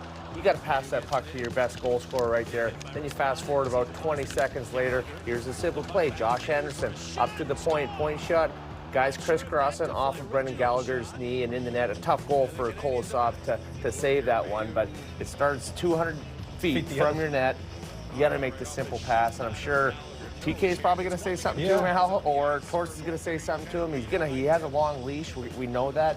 He's been the Flyers' best offensive player, but you got to make the right simple play when you get it. Yeah, that was a bad decision. And TK, I mean, he's not banging this thing, but you can see he can drive a bus through that lane that he had there to make the pass. Yeah, got Kia right through that lane to get that pass. He doesn't get it, and I don't know. I think TK probably say something to him coming in.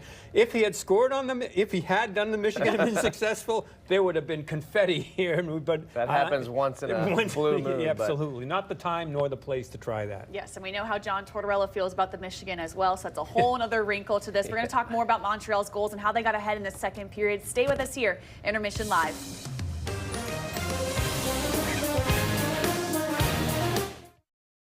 Connecticut.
Two periods of play here at the Wells Fargo Center, and we talked about Matvei Michkov making a mistake to get the Flyers on board here, but as a whole, just really their defensive structure falling apart in that second period. All starts with Caulfield on a power play goal, Scott.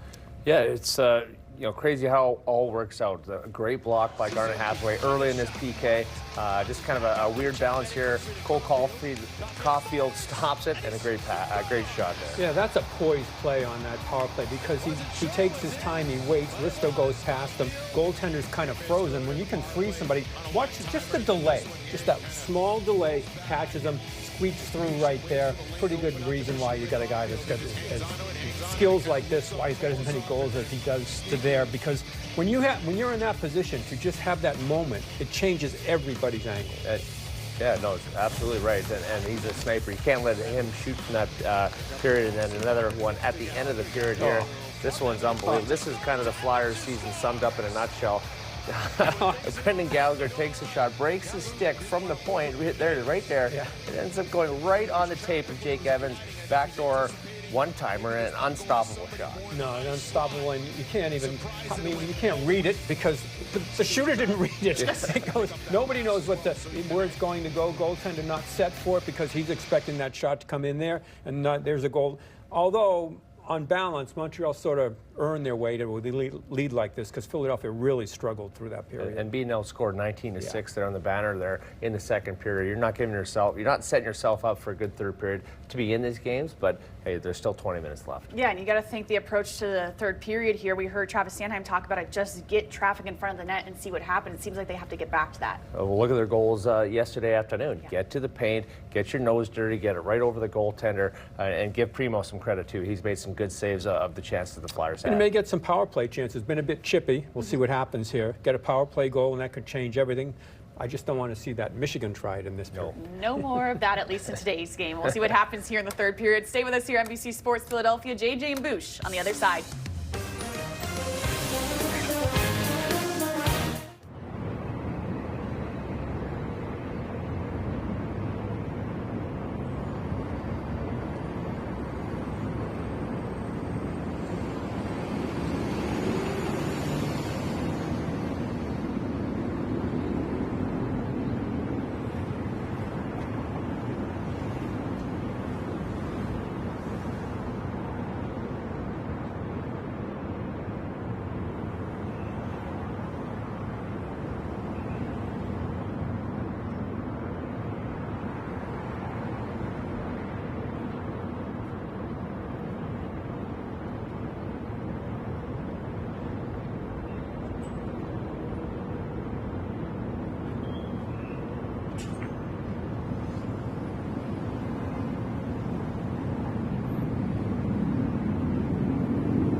Visit your local Tri-State GMC dealers. Third period about to start. 4-1 Montreal after a big second period. The Flyers can get this thing turned around. Let's go stargazing, courtesy of GMC, and have a look at the night of Travis Konecny. He has a couple of shots, hit takeaways, trying to create. And some turnovers, 14:31 of ice time. He's getting a lot of ice time. He's also playing through some injuries as he's been getting a lot of treatment this year. Let's have a look at our Toyota Camry turning point, Boosh. Let me go back to October the 14th, 1999. Oh, they dug it up. Brian Savage. Yeah, there's one. It was Savage. Yeah, what he did one. to you that night. Yeah. There's two. Oh my God, that's atrocious. Oh boy. Yeah, and then in overtime. Third in overtime. That did it. Brian Savage on his way to 7 goals in his first 8 games, 3 of them courtesy of that guy. Oh my God. Yeah. Oh my God. dejected feeling. That was a 4-2 lead we had in the third period that I... Oh, no, you had a 4-2 lead. And the only reason why I remember it, JJ, is October 14th because it was my mother's birthday. So, it gets worse with every morsel. My mom didn't talk to me for weeks after that. Knowing you, I'm surprised you didn't find some way to blame her. Oh, my. So the lesson to be learned here is don't give us any ideas, Booch. We'll find problems for you. Look out here. Caught and robbed by Kolosov as the Canadians very nearly make this one 5-1. Couturier the other way. Able to sweep that through to Konecny. His pass back out. Michkov leans into him, but it's blocked. Konecny burrows in after the puck, comes away with it. Konecny back out to Andre, but that went off his leg and then deflects free, and Caulfield will play it into the Philadelphia zone. What a big save by Kolosov to start this third period. Remember that one if the Flyers get back into this game. There's Drysdale looking for Tippett. Owen Tippett, one goal on the year. Played across to Drysdale. Drysdale toward the slot, but that's off a stick and out of play. Well, 4-on-4 just creates more time and space and chances for guys like Lane Hudson to make plays and puts it right on the stick of the guy you want, Cole Caulfield. But, you know, we've talked about the athleticism of Kolosov right there. I mean, that is a terrific push with the right skate to get across, keep the glove upright, and he robs Caulfield for his second of the night, and that's a big save there. As I said, if the Flyers come back, remember that one. 4-on-4 for 9 more seconds. Then Michkov's in the box. That was Andre with that big shot earlier that was blocked. Michkov is good, but he can't take shots like that from the penalty box.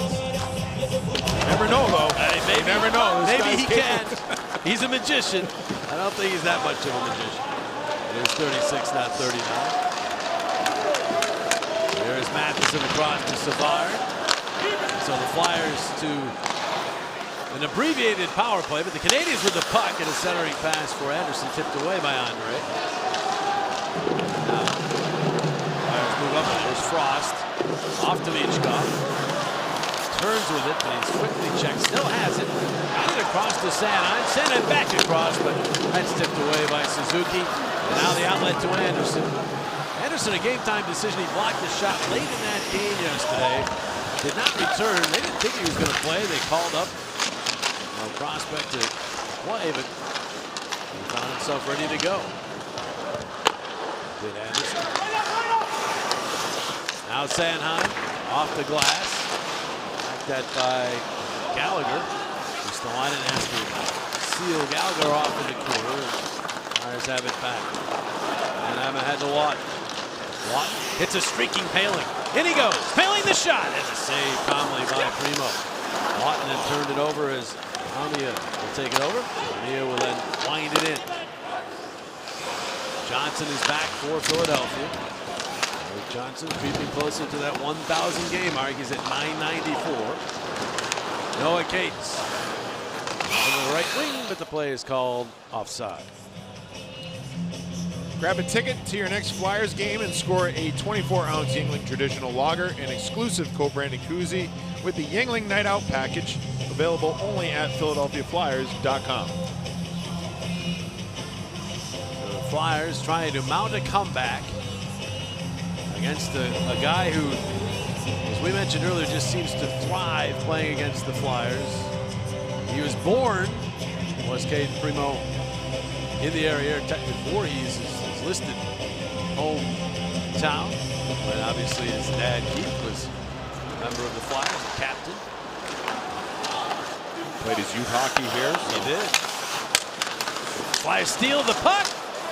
Cates trying to dig away there, and Primo able to hold his leg against that post and keep the puck out.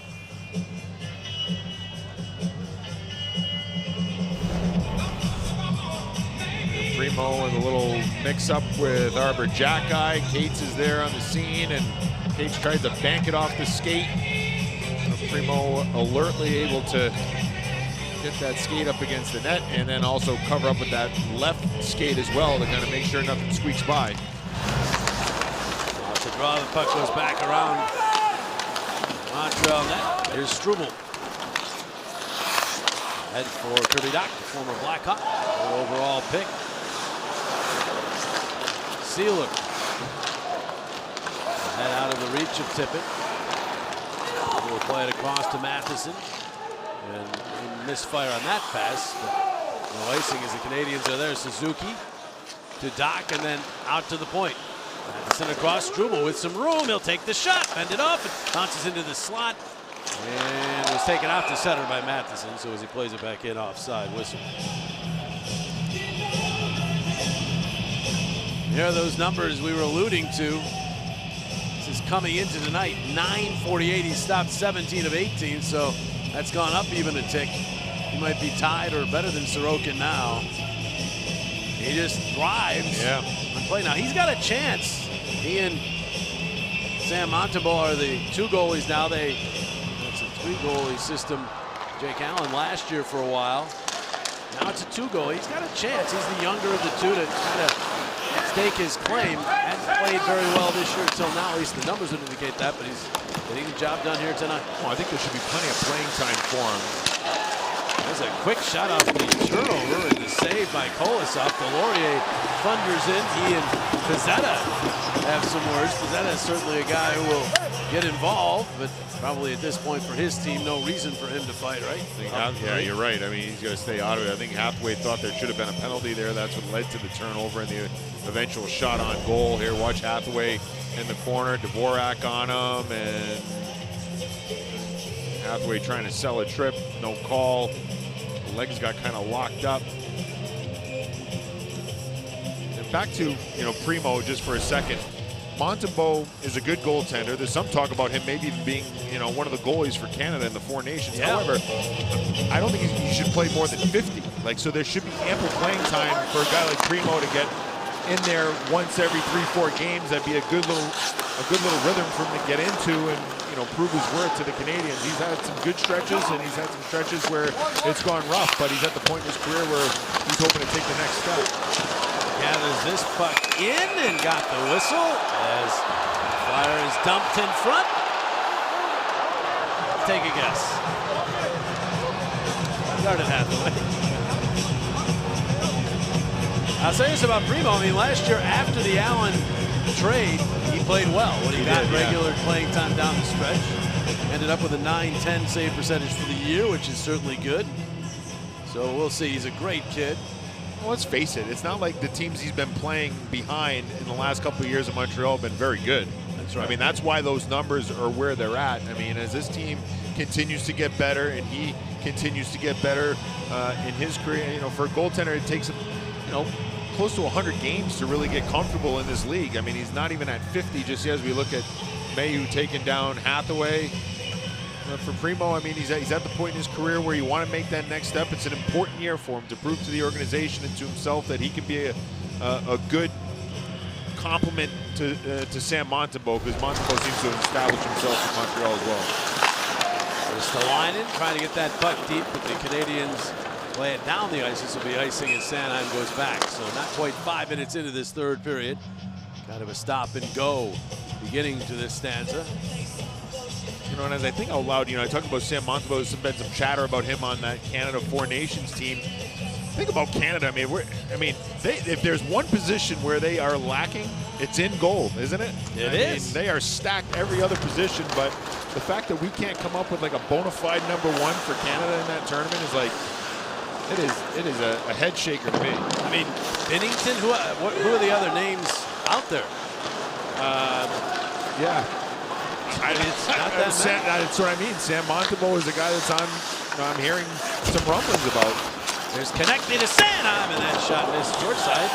Might have caught some iron as the referee signaled as such as Sanheim trying to make the deke on Anderson, and he was knocked down enough that he couldn't really make a play, and the Michkov's pass intercepted, and Anderson will clear the zone for Montreal. Stalainen is back for it.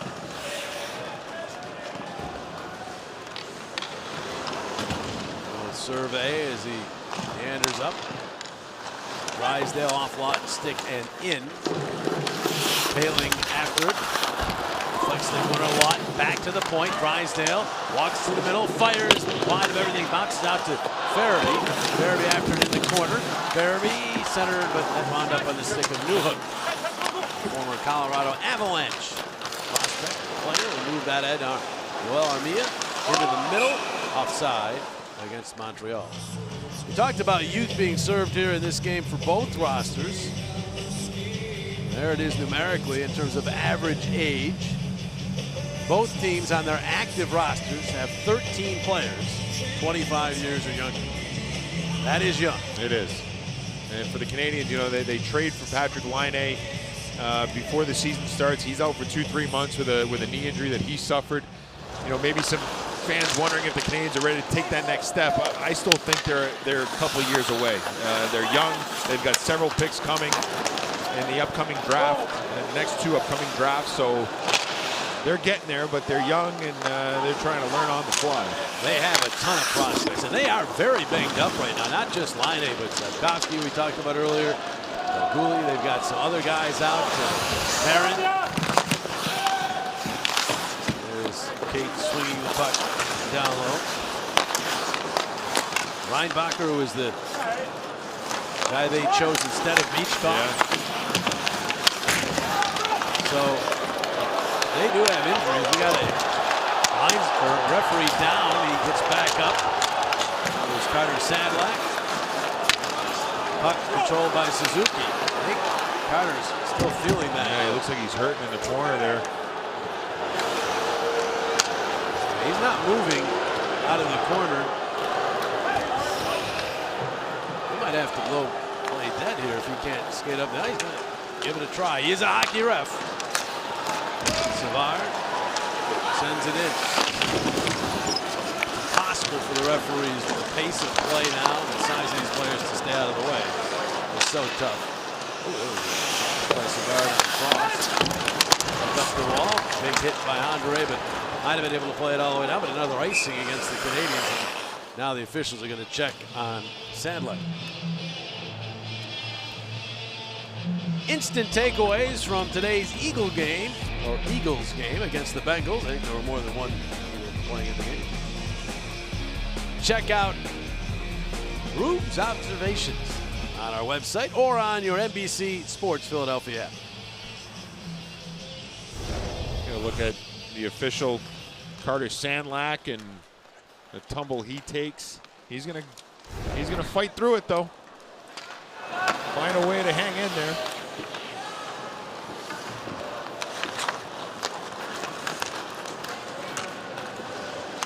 Hudson sending it into the Philadelphia zone. Michkov hands off to connect. He will chip and he'll chase himself. He'll get to it around for Couturier. Couturier had it away from when it popped up. I guess it didn't catch the safety. I think the players seem to let up. Here's Drysdale to Sealer. He'll flip one that glanced wide. Back up the wall. Clear to the line, not out. Kept in by Couturier to Sealer. And his cross-ice pass intercepted by Hudson. He then hit a teammate up high. That was Kapanen. And the puck stays in the Montreal zone. Oh, the Flyers are changing. Flyers get a goal. They're back within 2. They don't feel like they're out of this game quite yet. But you got to get that offense generated. They're not spending a lot of time in the offense. No, the forecheck really hasn't been noticeable tonight. The Canadiens in this third period have found a way to kind of real stifle anything before the Flyers can get it going. First 2 periods a little more wide open. This one a little bit tighter checking. They haven't been afraid to ice the puck either. Struble ices the puck. On cue. Yes. Flyers try to take advantage of one of these offensive zone draws. Oliver Kapanen on the Canadiens bench had to go off because of this. This little flip by Hudson catches him right in the face. Thanks a lot, buddy. In Hudson's defense, it did deflect on the way to Kapanen. Forster got it to tip it. He'll rip it back up the wall. Sanheim a quick shot, missed everything, bounces out Ristolainen. Rip broke his stick, still got the shot on goal. But unlike the Canadians, the broken stick did not lead to a goal. Tippett has to go back and pick it up. Stewan has a new stick. Is Tippett. Side steps a check. Sanheim carries on. Across the line. Sanheim back for Tippett. Little backhand flip. It went wide. Sliding across for Sanheim. Sends it in along. Cates. For some help from Forster. In the corner. The battle continues. Forster comes away with it. Really didn't have anywhere to go. Caulfield there, but then Forster got it back to Sanheim. Sanheim a shot. Rides high. Cates. Pinned by Matheson. Forster's over there again, trying to help out. Cates squeezes free, but there's Caulfield. And he'll pop one up to the neutral zone. Grabbed by Ristolainen and pitched back into the Montreal zone. Struble takes a hit from Lawton, but got by Caulfield. That one just off the stick of Farabee. And the Canadians will move it up. Matheson flipping one glove by Kolosov. He'll hang right on to it. 2 seconds away from the midpoint of period number 3. It's still the Canadians by 3.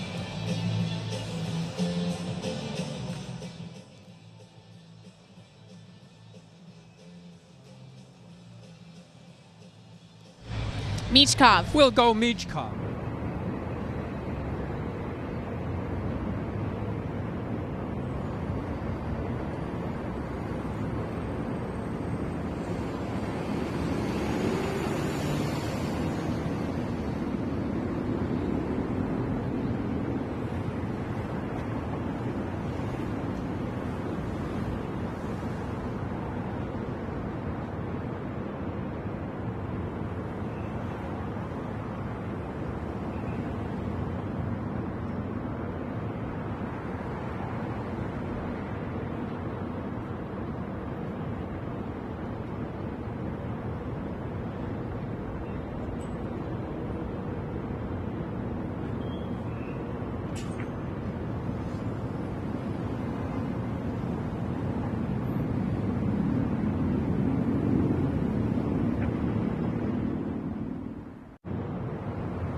Now, we were just talking, standing here this close to ice level. We knew Matvei Michkov was going to get a lot of attention as this season went on, but sticking up for himself way more so we're seeing as this goes on. Yeah, I mean, there's a lot of interesting things tonight with Michkov, and not the least to me was when Gallagher went at him, the fact that he went right back at him. He's got that spunk to his game, and the Konechny came right in. And I really think when you got a kid like that, I wanted to see that with him. He knows that a teammate's going to have his back, but he's going to have his own back, so to speak, also. So that was important. We'll see what happens. He's going to be key for a comeback. He'll be nice. One goal changes everything here. Absolutely, Boosh, as we send it back up to you. Yeah, nice to see that fight in Michkov, isn't it? I mean, we've seen the skill, but he's also just got that fire in his belly. He's had some chances here tonight. This break tried to go short side, the miss.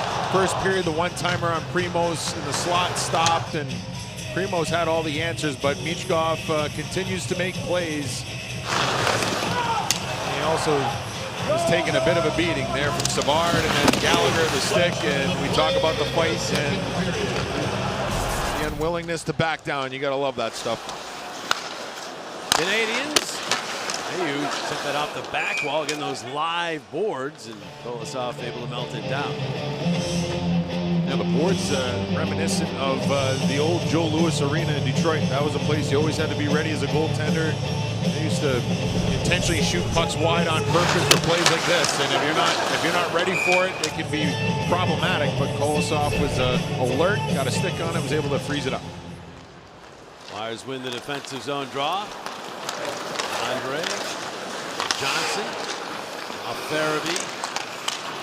Loose puck, Paling trying to get to it, but the Canadians will move it ahead. Here will twirl it into the Philadelphia zone. Johnson's over there. Eric Johnson to Andre, and then back to Johnson in the corner. The Kapanen come together. Farabee, all there. This is the kind of third period it's been. A lot of these scrums. Comes free to Newhook. He'll drop it back. Mayu with a shot way high. Kapanen trying to get back to point. Intercepted by Lawton. Lawton for Paling. Just flip it in. Flyers are at the end of the shift. So they'll head off the ice as we take down to 9 minutes remaining.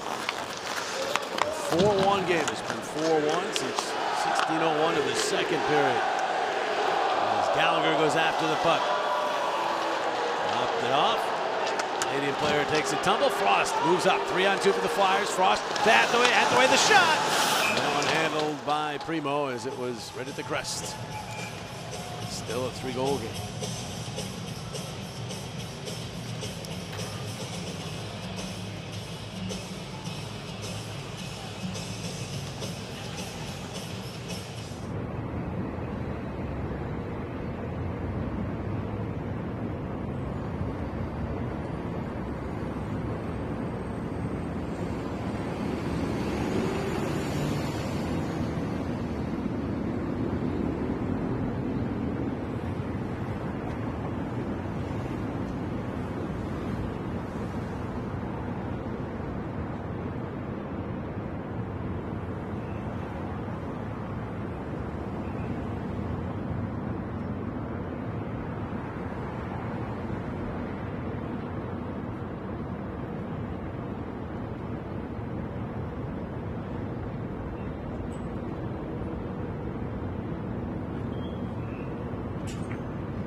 Toyota's versatile lineup shines on every drive. Toyota, let's go places. And by Wells Fargo. Together we'll go far. 4-1 Montreal, just under halfway to go here in the third period. Score the Flyers pregame live ticket package and get a lower level ticket, an exclusive throwback inspired long sleeve t-shirt only at PhiladelphiaFlyers.com. Been thinking about those goalies, JJ. Yes. Maybe Aiden Hill in Vegas, Stuart Skinner. Yeah, I mean, those are Mackenzie Blackwood, San Jose, maybe. But when you put those up against the other nation's goalies, it's not as proven as a shot by Drysdale and White. Michkov is thinking about picking that puck up. He's tried it 6 or 7 times so far this year between preseason and regular season. It's going to happen at some point. There's Sanheim. Looking for Couturier. Couturier did deflect that into the zone. Hudson back. Head for Heineman. He was tightly marked by Sanheim. Couturier back on the puck and he'll drop it to Drysdale. More Sanheim. Just played into the middle where Dvorak will knock it down and get it to the line off of Sanheim. Bouncing puck. Pizzetta. Cross ice. Flyers, in the last 20 games in this building against Canadians are 15-3-2. This one's not going their way. 7:38 to go, and they need 3. Tie. Cates spinning it in. To the point. Sealer a shot, and reacting late was Primo, but he got a piece of that as it went wide. Matheson looking for Gallagher. It deflects out of play. Try again. Michkov trying that lacrosse style goal, or wanting to get that puck on his blade, not able to corral it. And as I mentioned, I feel like it's been 6 or 7 times since the preseason that I've seen him try that maneuver. It's just a matter of time before he gets it on his stick, and I think one time he tried, someone broke his stick on the way to doing it. It's going to happen at some point. Trying to score with flair and get a comeback started with that one, but no one could get that puck off the ice. Here's Tippett, his knees to Forster, and in. There's pretty much the same lines in this game as that puck deflects out of play. Might have strayed from them a bit at one point, but they're back to the way they started. Let's go back to the game in Washington where he does get it on the blade, and there it is. As Rasmus Sandin breaks his stick in half. One way to stop a guy from doing it. Yeah, that'll work. He is a creative player, that's for sure. Whether it's him trying that play from behind the net or feeding others, he's always got something on his mind. Canadians win the draw and clear the zone. Drysdale, well, Andre dropped it off for Poehling. He fanned on the pass and got it out to center, so it would have been offside if the Canadians had touched it. They do not. Drysdale will drop it once again to Andre. Head for Poehling. And along. Almost hit Carter Sandlike with that. Poehling. See, those are battles in the forecheck that when the Flyers are playing their game, they win. They just haven't won many of them here tonight. You know, give some credit to Montreal too. I mean, they've focused on their D zone. Heads up. Good pass to Lawton. That's on in. Backhanded it and it went wide. Thought he might have gotten hooked, but no call there. Flyers unable to take advantage of that opportunity. Haven't had a lot of great opportunities here in the third. There was one. Heads up pass there from Andre to find Lawton and get a little tap by Doc. Doc, yeah. See if he gets his hands. Yeah, he does. Yeah, right there.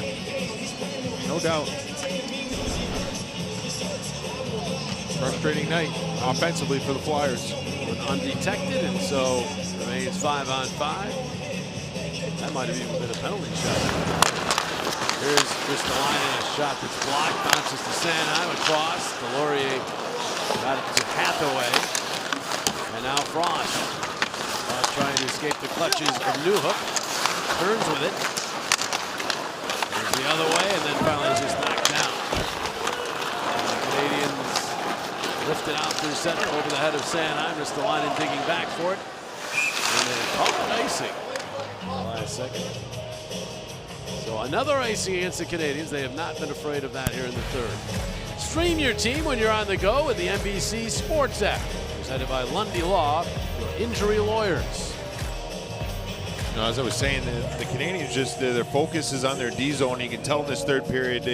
You mentioned they've been willing to ice pucks, but in their own zone, they've killed plays and closed on the Flyers quickly. Not allowed them any time and space to make plays. It's been a focus for their team, and it's been a strong part of their play here in the third. Andre back to get this puck.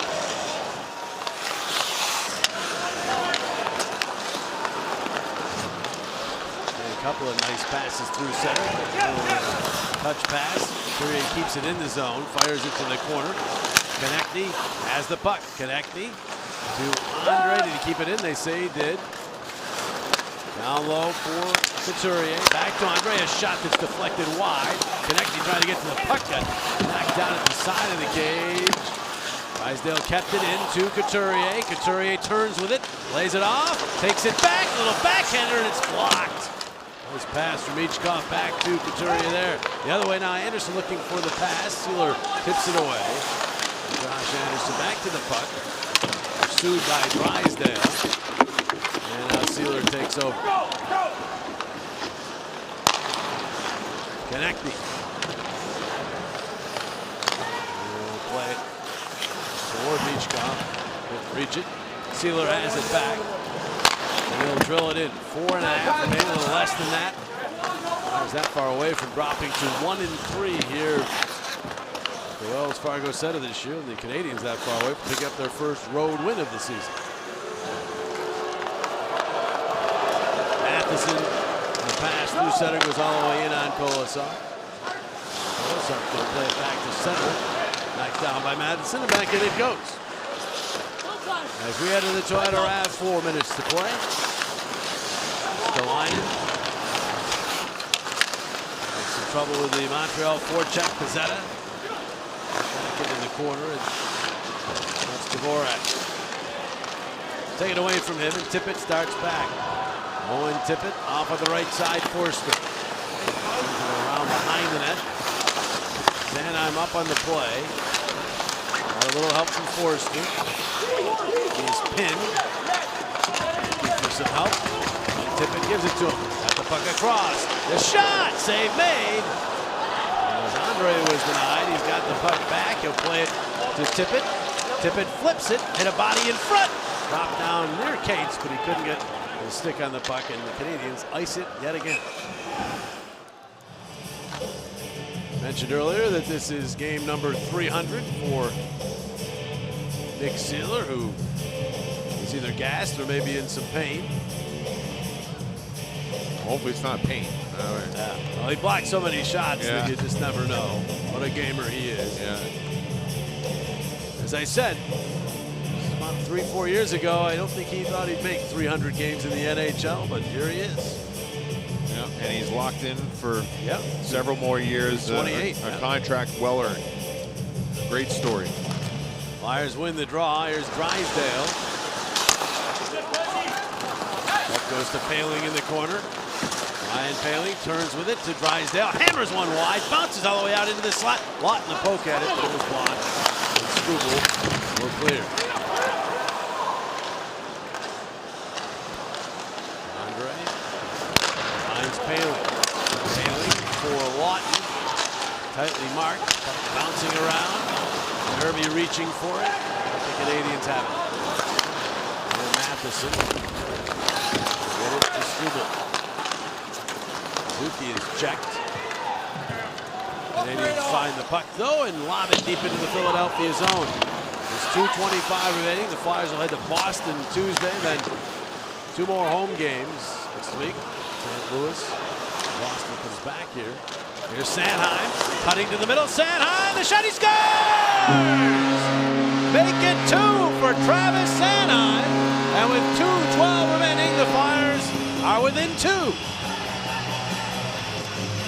What a shot here by Sanheim, and what I like about this shot is he finds a way to get to better ice. He's a left-hand shot coming down the off wing, and he's able to cut to the middle, and now he's got a lot of options. He can either keep going to the same side he's going or wait for Primo to overcommit and then go back against the grain. Primo kind of holds his ground, probably anticipating a shot back against the grain, and Sanheim alertly shoots it to the high blocker. What a shot, and that's Sanheim's second of the night.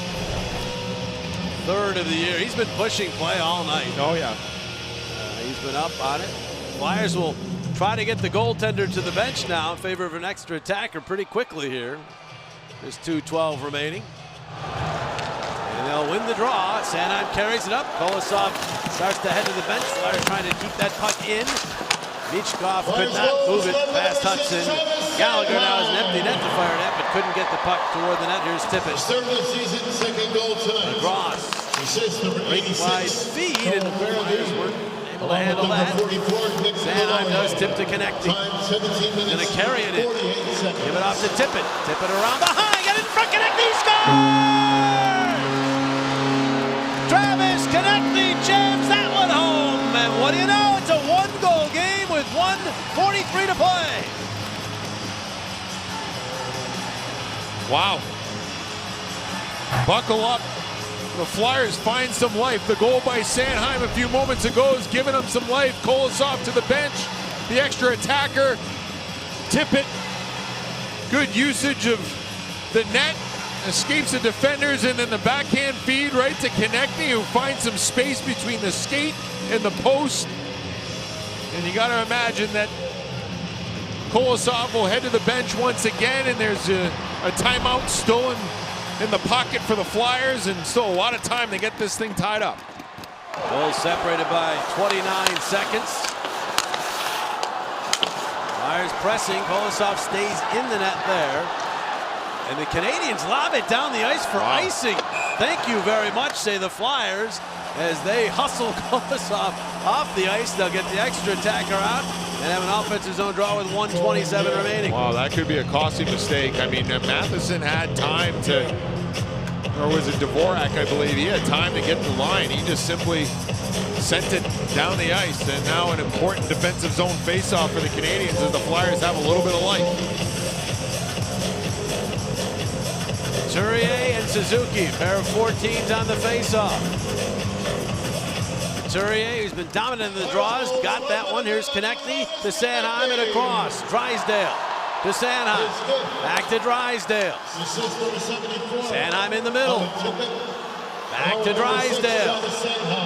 Passing out high here now. It's Michkov. He'll float one. It deflected and then it was blocked in front. Konechny back out to Michkov. Takes a look and deals to Drysdale. Down to a minute remaining. Drysdale to Sanheim. Sanheim holding, firing. It's blocked out high, batted ahead. Sanheim will keep it in. Played in along the wall behind the net. Michkov. Back to Tippett. Tippett turns to the wall and out of the net and fires and missed it short side. Out to Drysdale, 45 seconds. In along, furthered. And now Konechny spins it out to Sanheim. Across Drysdale. Down low, Michkov. Michkov behind the net. He'll give it to Konechny. Konechny out. 30 seconds remaining. Konechny tried a shot. It's blocked. Great play by Couturier. Did not get free, and then it dribbled wide by Sanheim. They get it back toward Konechny on the wall, but he's checked. Flyers keep it in 18 seconds. Sanheim plays it to Couturier. Couturier the shot. Save Primo. 13 seconds. Struble just trying to tie it up. 10 seconds. Flyers get the puck free. Back to the point. Shot Sanheim. Blocked in front. The rebound out of the reach of Drysdale. And that will do it. As time runs out on a spirited effort by the Flyers in the final moments of the third period. They get two back. They needed a third. And the final is 4-3 Montreal. Yeah, the fight was there for the Flyers. I mean, the Canadians did a good job of defending all period long. The Flyers hung in there, found a way to get two, and they just simply run out of time. This last shot by Sanheim, not able to get through as Mike Matheson comes up with the big block in the waning seconds of the game. And if not for maybe a few more minutes, the Flyers could have tied this thing up. But Caden Primo gets out of here with yet another victory in his hometown. Take a look at our Chevrolet player of the game, and Nick Suzuki was a noticeable player for the Canadians tonight. He had an assist and a goal in this game, and you know, he's one of those guys that continues to lead for the Canadians. Now a 7-game point streak for the Canadians captain. Honorable mention goes to Travis Sanheim with 2 goals, but Nick Suzuki is our Chevrolet player of the game. Flyers try to bounce back, and they'll have to do it on the road as they head up to Boston. 2 tonight. They'll take on the Bruins. First of the 3 meetings this season. Our coverage begins at 6:30 on NBC Sports Philadelphia. For our entire crew, including producer Casey Feeney, don't give him the date of your games, Boosh. Director Mike Mulligan, and my partner Brian Michaud, I'm Jim Jackson. Thanks for watching. Flyers post-game live, presented by Cure Auto Insurance. It's coming up next.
Flyers lose this one. The Montreal Canadiens 4-3. Welcome to Post Game Live presented by Cure Auto Insurance. Ashlyn Scott now here in studios with you in Philadelphia. And while they definitely made it interesting, more so than we thought at the end of the game, it's a crazy difference from what we saw in yesterday's big win over the Wild. There was so much energy, so much juice for most of this game, Scott. They just did not look like they had it. Yeah, well, the last 3 minutes was incredible. The action at the net, the goals that they came back to make it a one-goal game.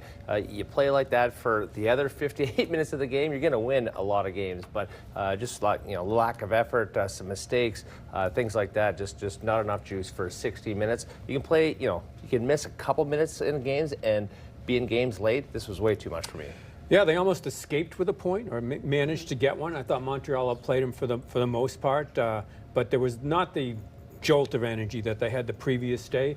But they're within a goal, and you always have that with this team. It's like last year. This is what you wanted to see. That, as you mentioned, more minutes like that throughout the game, where they can come at you with some energy. They were a beat off most of this game. They just couldn't keep up with what they had kind of prepared us for the day before. That's what we wanted, the momentum to carry over. Right. Sorry, I'm just going to say it too. You can't have 3 or 4 guys going in the game, right? You need to have 20 guys going. The team's not deep enough. You don't have the superstars that can carry them on their shoulders and get 2 or 3 points a game and win these close games. You need to have everyone pulling that rope for me, and not enough guys are playing. And some of the young guys we've talked about, a Forrester, Tippett needs to, kind of pick it up. He needs to find his scoring touch. So you can't win with just Amichkov doing it or Travis Sadheim from the back end doing it tonight. He's been playing really well in our opinions, right? And you just not enough guys going. It was nice to have that one line get 12 points yesterday, but as you mentioned, it can't be every night going, hey, can you get us 12 points? No, it's not going to work every night. Yeah, that's a lot to ask for every single game. And now let's go to Yuengling Presents Lager Up. And the second period has become quite the problem with the Flyers. They've been outscored 19-6 in the second period alone, and that was definitely the problem tonight, Al. Yeah, it was when they come in, and this is what gave them the energy. This is the rush out of the zone here. Man, this is where it looks like Michkov's going to try his first of, I guess, 2 Michigan attempts. 1 of 2, 0 for 2 as well. And it goes the other way. Once it gets down the other end, Montreal controls into their zone, then a shot into deflection goals, score, and that kind of started to turn the game. And I thought the goaltender on balance played pretty well, even though the number of goals against him doesn't look that way. Yeah, he was moving well, side to side, covering pucks up. You can't fault him on that one as well. And this one on the power play, well, lucky balance, but good players make great plays in these tight situations, right? Kind of froze Risto. He was going to go to him, then he stopped. He was too far away from the net. There was a guy right on Kolosov's right-hand side there on the goal line, and just kind of froze everyone. And then a sneaky low wrister gets through that little mess there, that little triangle between his stick and blocker. So you can't really fault him there. And then this is icing on the cake. A broken stick slapper right on the tape, empty net there. So just crazy sequence of events there. That's when you know it's not going to be your night. When somebody breaks their stick, puck goes where it shouldn't really, and it turns into just a wide open. That goaltender's set for the shot that should be coming at him. Certainly wasn't planned that way. It's not how they drew it up, but they'll take it. Yeah, and that was a perfect pass, and it certainly didn't seem like he drew it that way. It's not a pass, actually. That's just a lucky play. And you blown up stick. In order to win, you need to have those lucky breaks, those lucky bounces. A failed clear on that power play leads to the 1 goal by Caulfield. So just the little mistakes right now are hurting the Flyers big time. And you get down 4-1, going into the third period, you're not going to score many times 3 goals in it. They made it interesting at the end, but it's not going to happen in the NHL. No, it's not going to happen.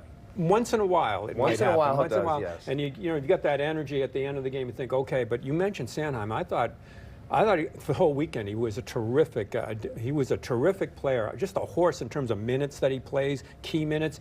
And he's deep in the zone. I love when you really needed it. Although we're looking at that top line, I'm starting to like, well, where's Sanheim? Yeah. He's the guy that may deliver this. He does do such a good job moving through the neutral zone with a lot of speed, and then he gets in tight areas. He can make little plays, take pucks to the net as well. And so when he's on the ice, it's something usually good happens, right, when he's going to that net. And his 2 shots tonight, one went off the Montreal Canadiens net. That last goal, go to the middle, beautiful shot there on Primo. So good stuff for Sanny. Yeah, it's definitely a good effort for Travis Sanny to keep the Flyers in this game, late in this game against the Montreal Canadiens. We go back downstairs to hear from Scott Laughton.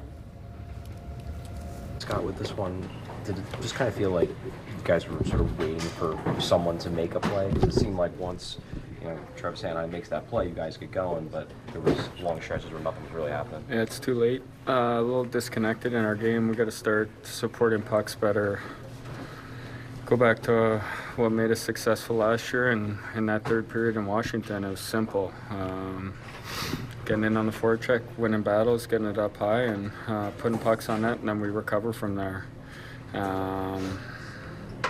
Don't have to do it all in one shift and beat a guy one-on-one or make a play at the blue. And they get a couple good bounces. I thought Coley was great for us tonight. I thought he stood in there and did a great job for us. They got one off the shin pad, and then I don't know what else. But yeah, regroup here, and it's nothing. No one coming, no one to dig us out of this. It's the guys in the room, so we gotta figure this out quick. And yeah, maybe not the best time for it to happen, but it's happening right now. We've got a lot of runway left, but we got to figure it out. We've heard that word disconnected a lot throughout the first few weeks here. With a team that could be pretty familiar with one another, why do you think that is? I mean, it's a good question. I think we got to support our defensemen better. They're going back for pucks. We're waiting for it on the wall. We're too high for them. They got no play. We're standing still. We can't get on the forecheck. They set in a set breakout, and they come back the other way. Got to have our F1 and F2 connected in on the forecheck, create battles, create turnovers, and that's how we play. We're not going to kill teams. I don't know, but yeah. Eventually, you got to figure it out, Scott. Flyers lose this one 4-3 to Montreal. Stay with us here post-game live, presented by Pure Auto Insurance on NBC Sports Philadelphia.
Yeah, no, he's moving his legs across the blue line there, getting a better angle, and just a great shot there. A little lucky off Evans' pads and in.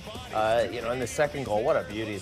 Let's talk about this one. It is a beauty. Yeah, go in there, and he comes across, moves as he gets it. The Canadians don't cover low to high on that shot there. There he takes that shot going across, just moving a little bit. Sanheim I thought, had a great week, just a great season this weekend, especially. I thought was very good. The guys were talking about who's going to go Four Nations tournament. I think Sanheim might have a chance here. Here at the end of the game, Scott, it's like, okay, let's get some pressure on it. Sanheim carrying it, and he's done this more this season than previously. Get right into the zone and take the shot. His legs are making him go in those areas where you can score goals, right? To change the angle, you can't. The defender can't get over there, can't get a stick on him there as well. That's just absolutely ripped home. Then he gets an assist on Travis Konecny's goal to make it a one-goal game too. He started that play in our own zone there. So just a beautiful heads-up play, head up all the way. His first shot, his head was up. Right there, he has his head up as well. So Sandy's got to be proud of himself as well. And other guys, Drysdale, these guys that need to pick it up and kind of follow suit, because he definitely leading the way. Well, it's one thing to play like that offensively. He was like a forward there, coming and making those moves, but then to have that defensive assignments that he has to shut people down and PK. So he's turning the real #1 guy. One of the best things that ever happened to them is him staying here after it looked like he was going to leave. Yeah, an impressive performance from Travis Sanheim to keep the Flyers in this game as we go back downstairs to hear from Travis Sanheim in the Flyers locker room. Travis, what was the process when you get a goalie in there that, I'm sure you guys don't know him all that well, and he's making his debut? What do you do before the game, maybe to try to get on the same page, if anything? Yeah, we usually try to go over a few different things between D and the goalie. It's kind of like I said before game, it was a little bit difficult with the language and trying to get on the same page. So it's something that we're going to have to continue to work on, because even tonight there's a few that the D are talking, and you can just tell he doesn't fully understand what we're calling, and ends up rimming a couple of the pucks. So something that we got to continue to work on. It's a tough spot to be put in, and I thought he made some key saves tonight. Travis, we just talked to Scott Long. The word he used to describe the play was disconnected. I don't know if you're seeing the same thing, and if so, why do you guys seem so disconnected right now? Yeah, I don't know. We're just not working as a group. Last year, the reason we were so successful is it was 5-man units, one after another, every line. We had an identity. We were working hard. Other teams knew that. Maybe I guess that's part of it. Is teams are aware that of our success that we had last year in doing that. So it's just getting back to the basics. I think we need to simplify. There's guys that we just need to put our heads down, go to work, get to the dirty areas. Last year we were throwing pucks from awkward angles and getting those extra rebounds, and just not seeing that right now. And that's something that we gotta change pretty quickly, because the way we're going, it's not a good path. When the teams, I guess yesterday you guys scored a bunch of goals, but teams struggling, the goals maybe aren't coming as easy. Can guys fall into the trap trying to do everything themselves? For sure. I mean, we're all human. We want to win. We're competitive people. When we're not winning games, guys feel like it's on their shoulders to get us to win games, and that what ends up happening is guys end up doing too much, and you end up giving up chances, turning over pucks, and mistakes happen, and those are just all aspects of the game that we got to get better at. And like I said, we just got to, as a group, come together, do it together. It's going to be a lot of hard work, but that's how you get rewarded. You mentioned simplifying. Is that something? Travis Sanheim with 2 goals and 1 assist, and the Flyers lost tonight. Stay with us here at Post Game Live, presented by Quadrado Insurance, talking about Kolosov's NHL debut and hearing from Garnet Hathaway.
update Toyota dealers and the new goaltender for the Flyers today. We saw some in preseason action. Kolosov, though, definitely holding his own here, Scott. He was solid. You know, a couple lucky bounces for them to lead to a couple of their goals, but it wasn't many rebounds. He wasn't really out of the play very often as well. That one did sneak through, but goes wide. So I was really impressed with this guy, how he just kept composed in his first NHL game. There's lots of nerves, obviously, Al, so I was pretty impressed.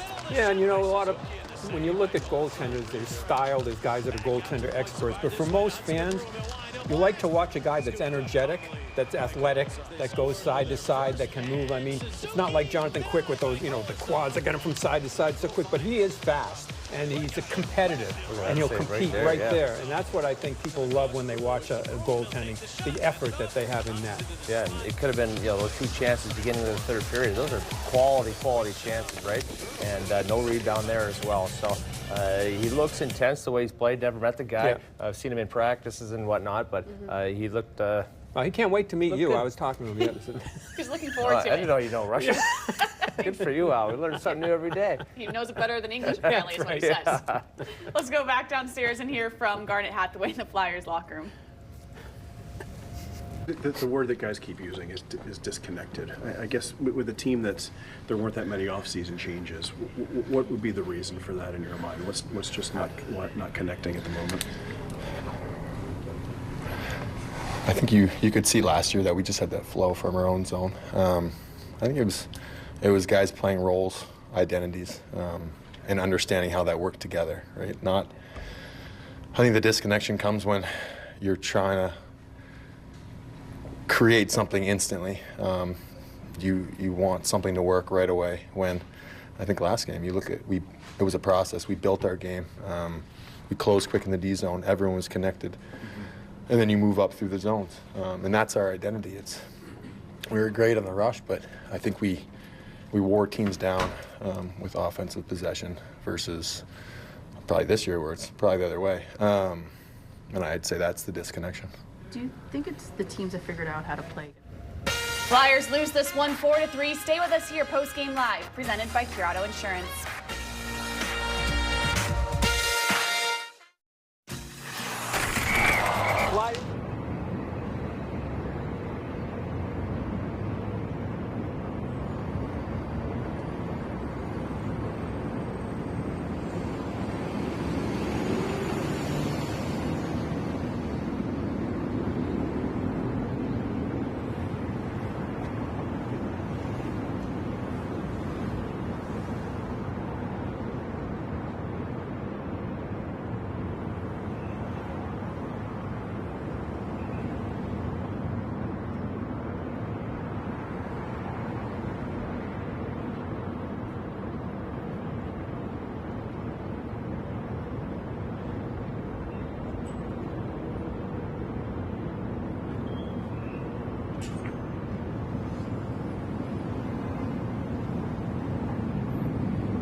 looking at Travis Konechny's night, who had an assist, and he's with that line that's definitely getting some contributions there with Sean Couturier and Matvei Michkov. But unfortunately, the Flyers lose this one to Montreal 4-3. And now we're stay with us here post-game live, presented by Curado Insurance. Hearing from John Tortorella coming up.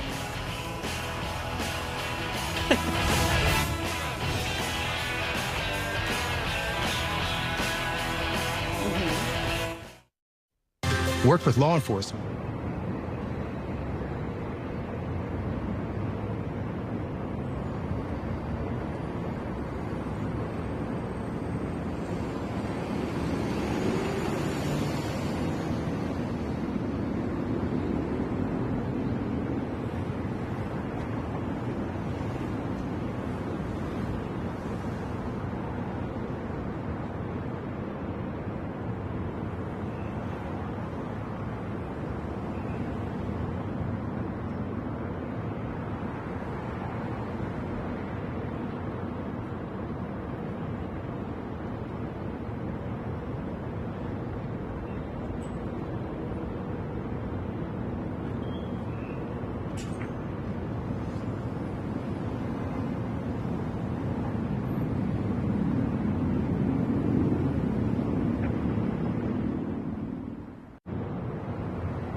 Where the number one feeling winning is still happening all the time. And as we look at this schedule coming up, the Flyers get back on the road against the Bruins. You got the Blues, the Bruins again. So you're seeing this team back to back.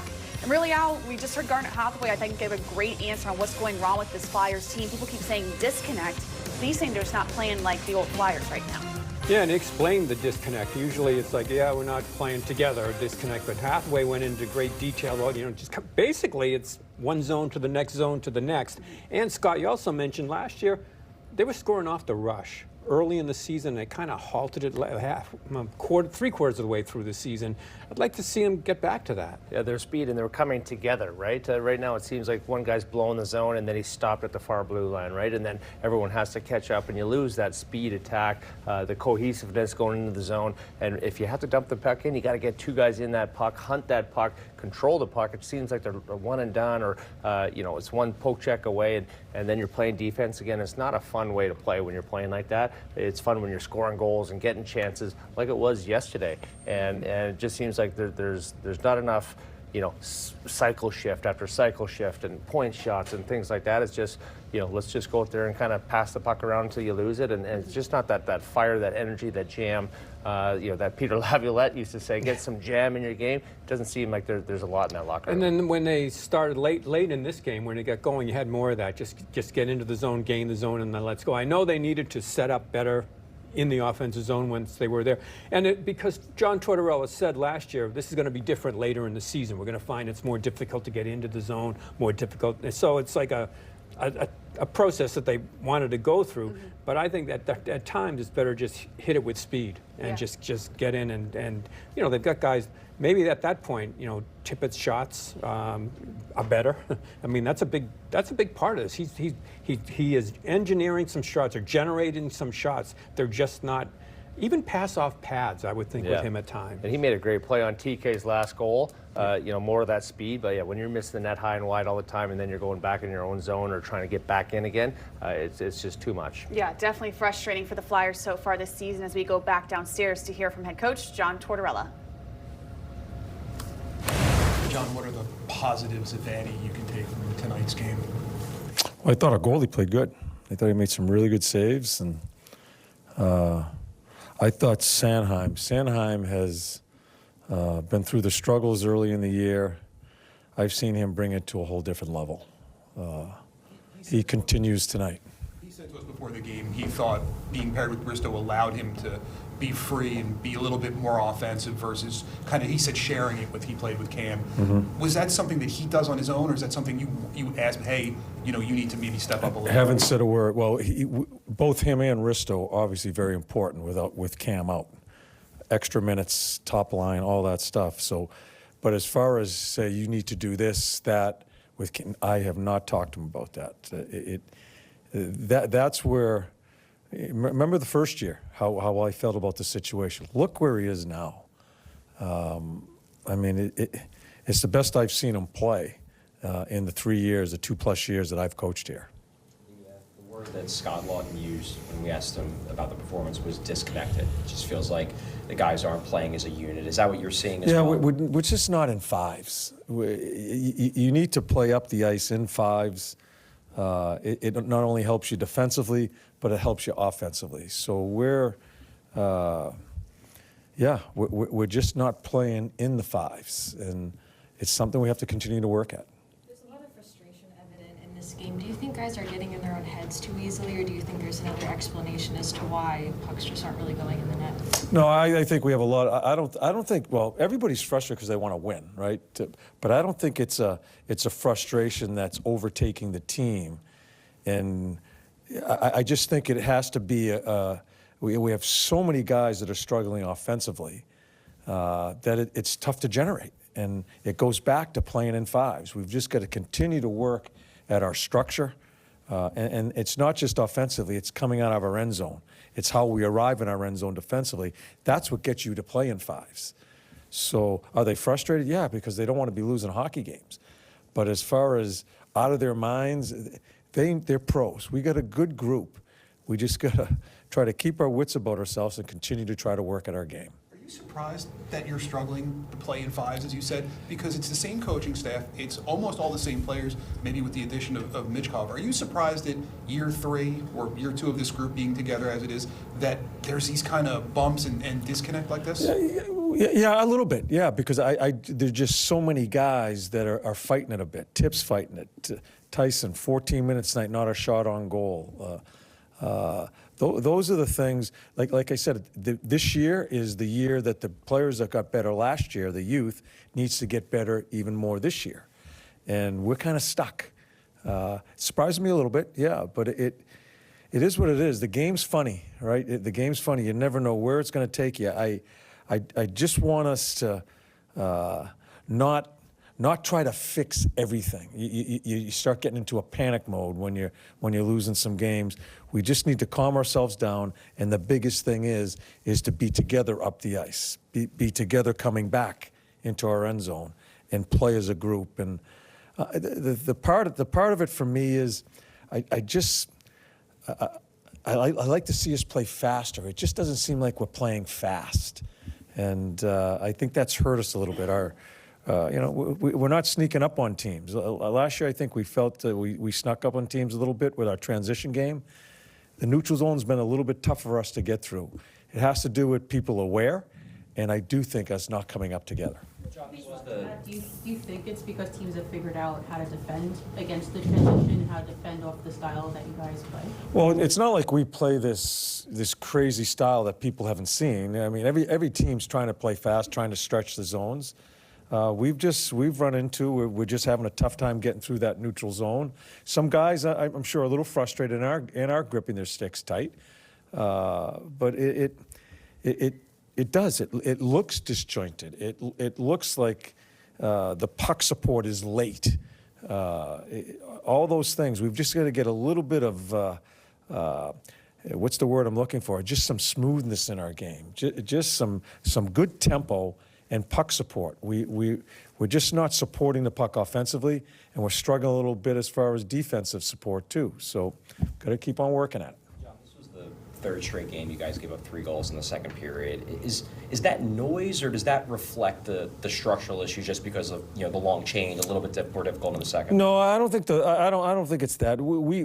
Every team struggles a little bit with changes in the second period. I don't think I don't think that's hurt us. I don't think that's the point I'm looking for. I just think it's our whole game. We've got to get the biggest thing is we can't get into trying to run and gun and cheat with this. We got to get back into coming up together and being together. And the third period the other night, you could see our support. You could see our structure as far as being together. We need to find that throughout our game as we play. We got a big one coming up in Boston, a very good team. We're going to get tested. Last one mentioned a couple times that they need to be more simplifying things, and a couple of the guys may be doing some things that aren't the simplest of plays. Do you feel that, kind of seeing that some guys are maybe trying to push a little too hard? Yeah, and that happens when you're not scoring goals. That happens. You're trying to make a lateral pass when maybe it should just be pushed behind the D and let us forecheck. I do think we are getting better as far as playing in the blue. That part of the game I think is improving.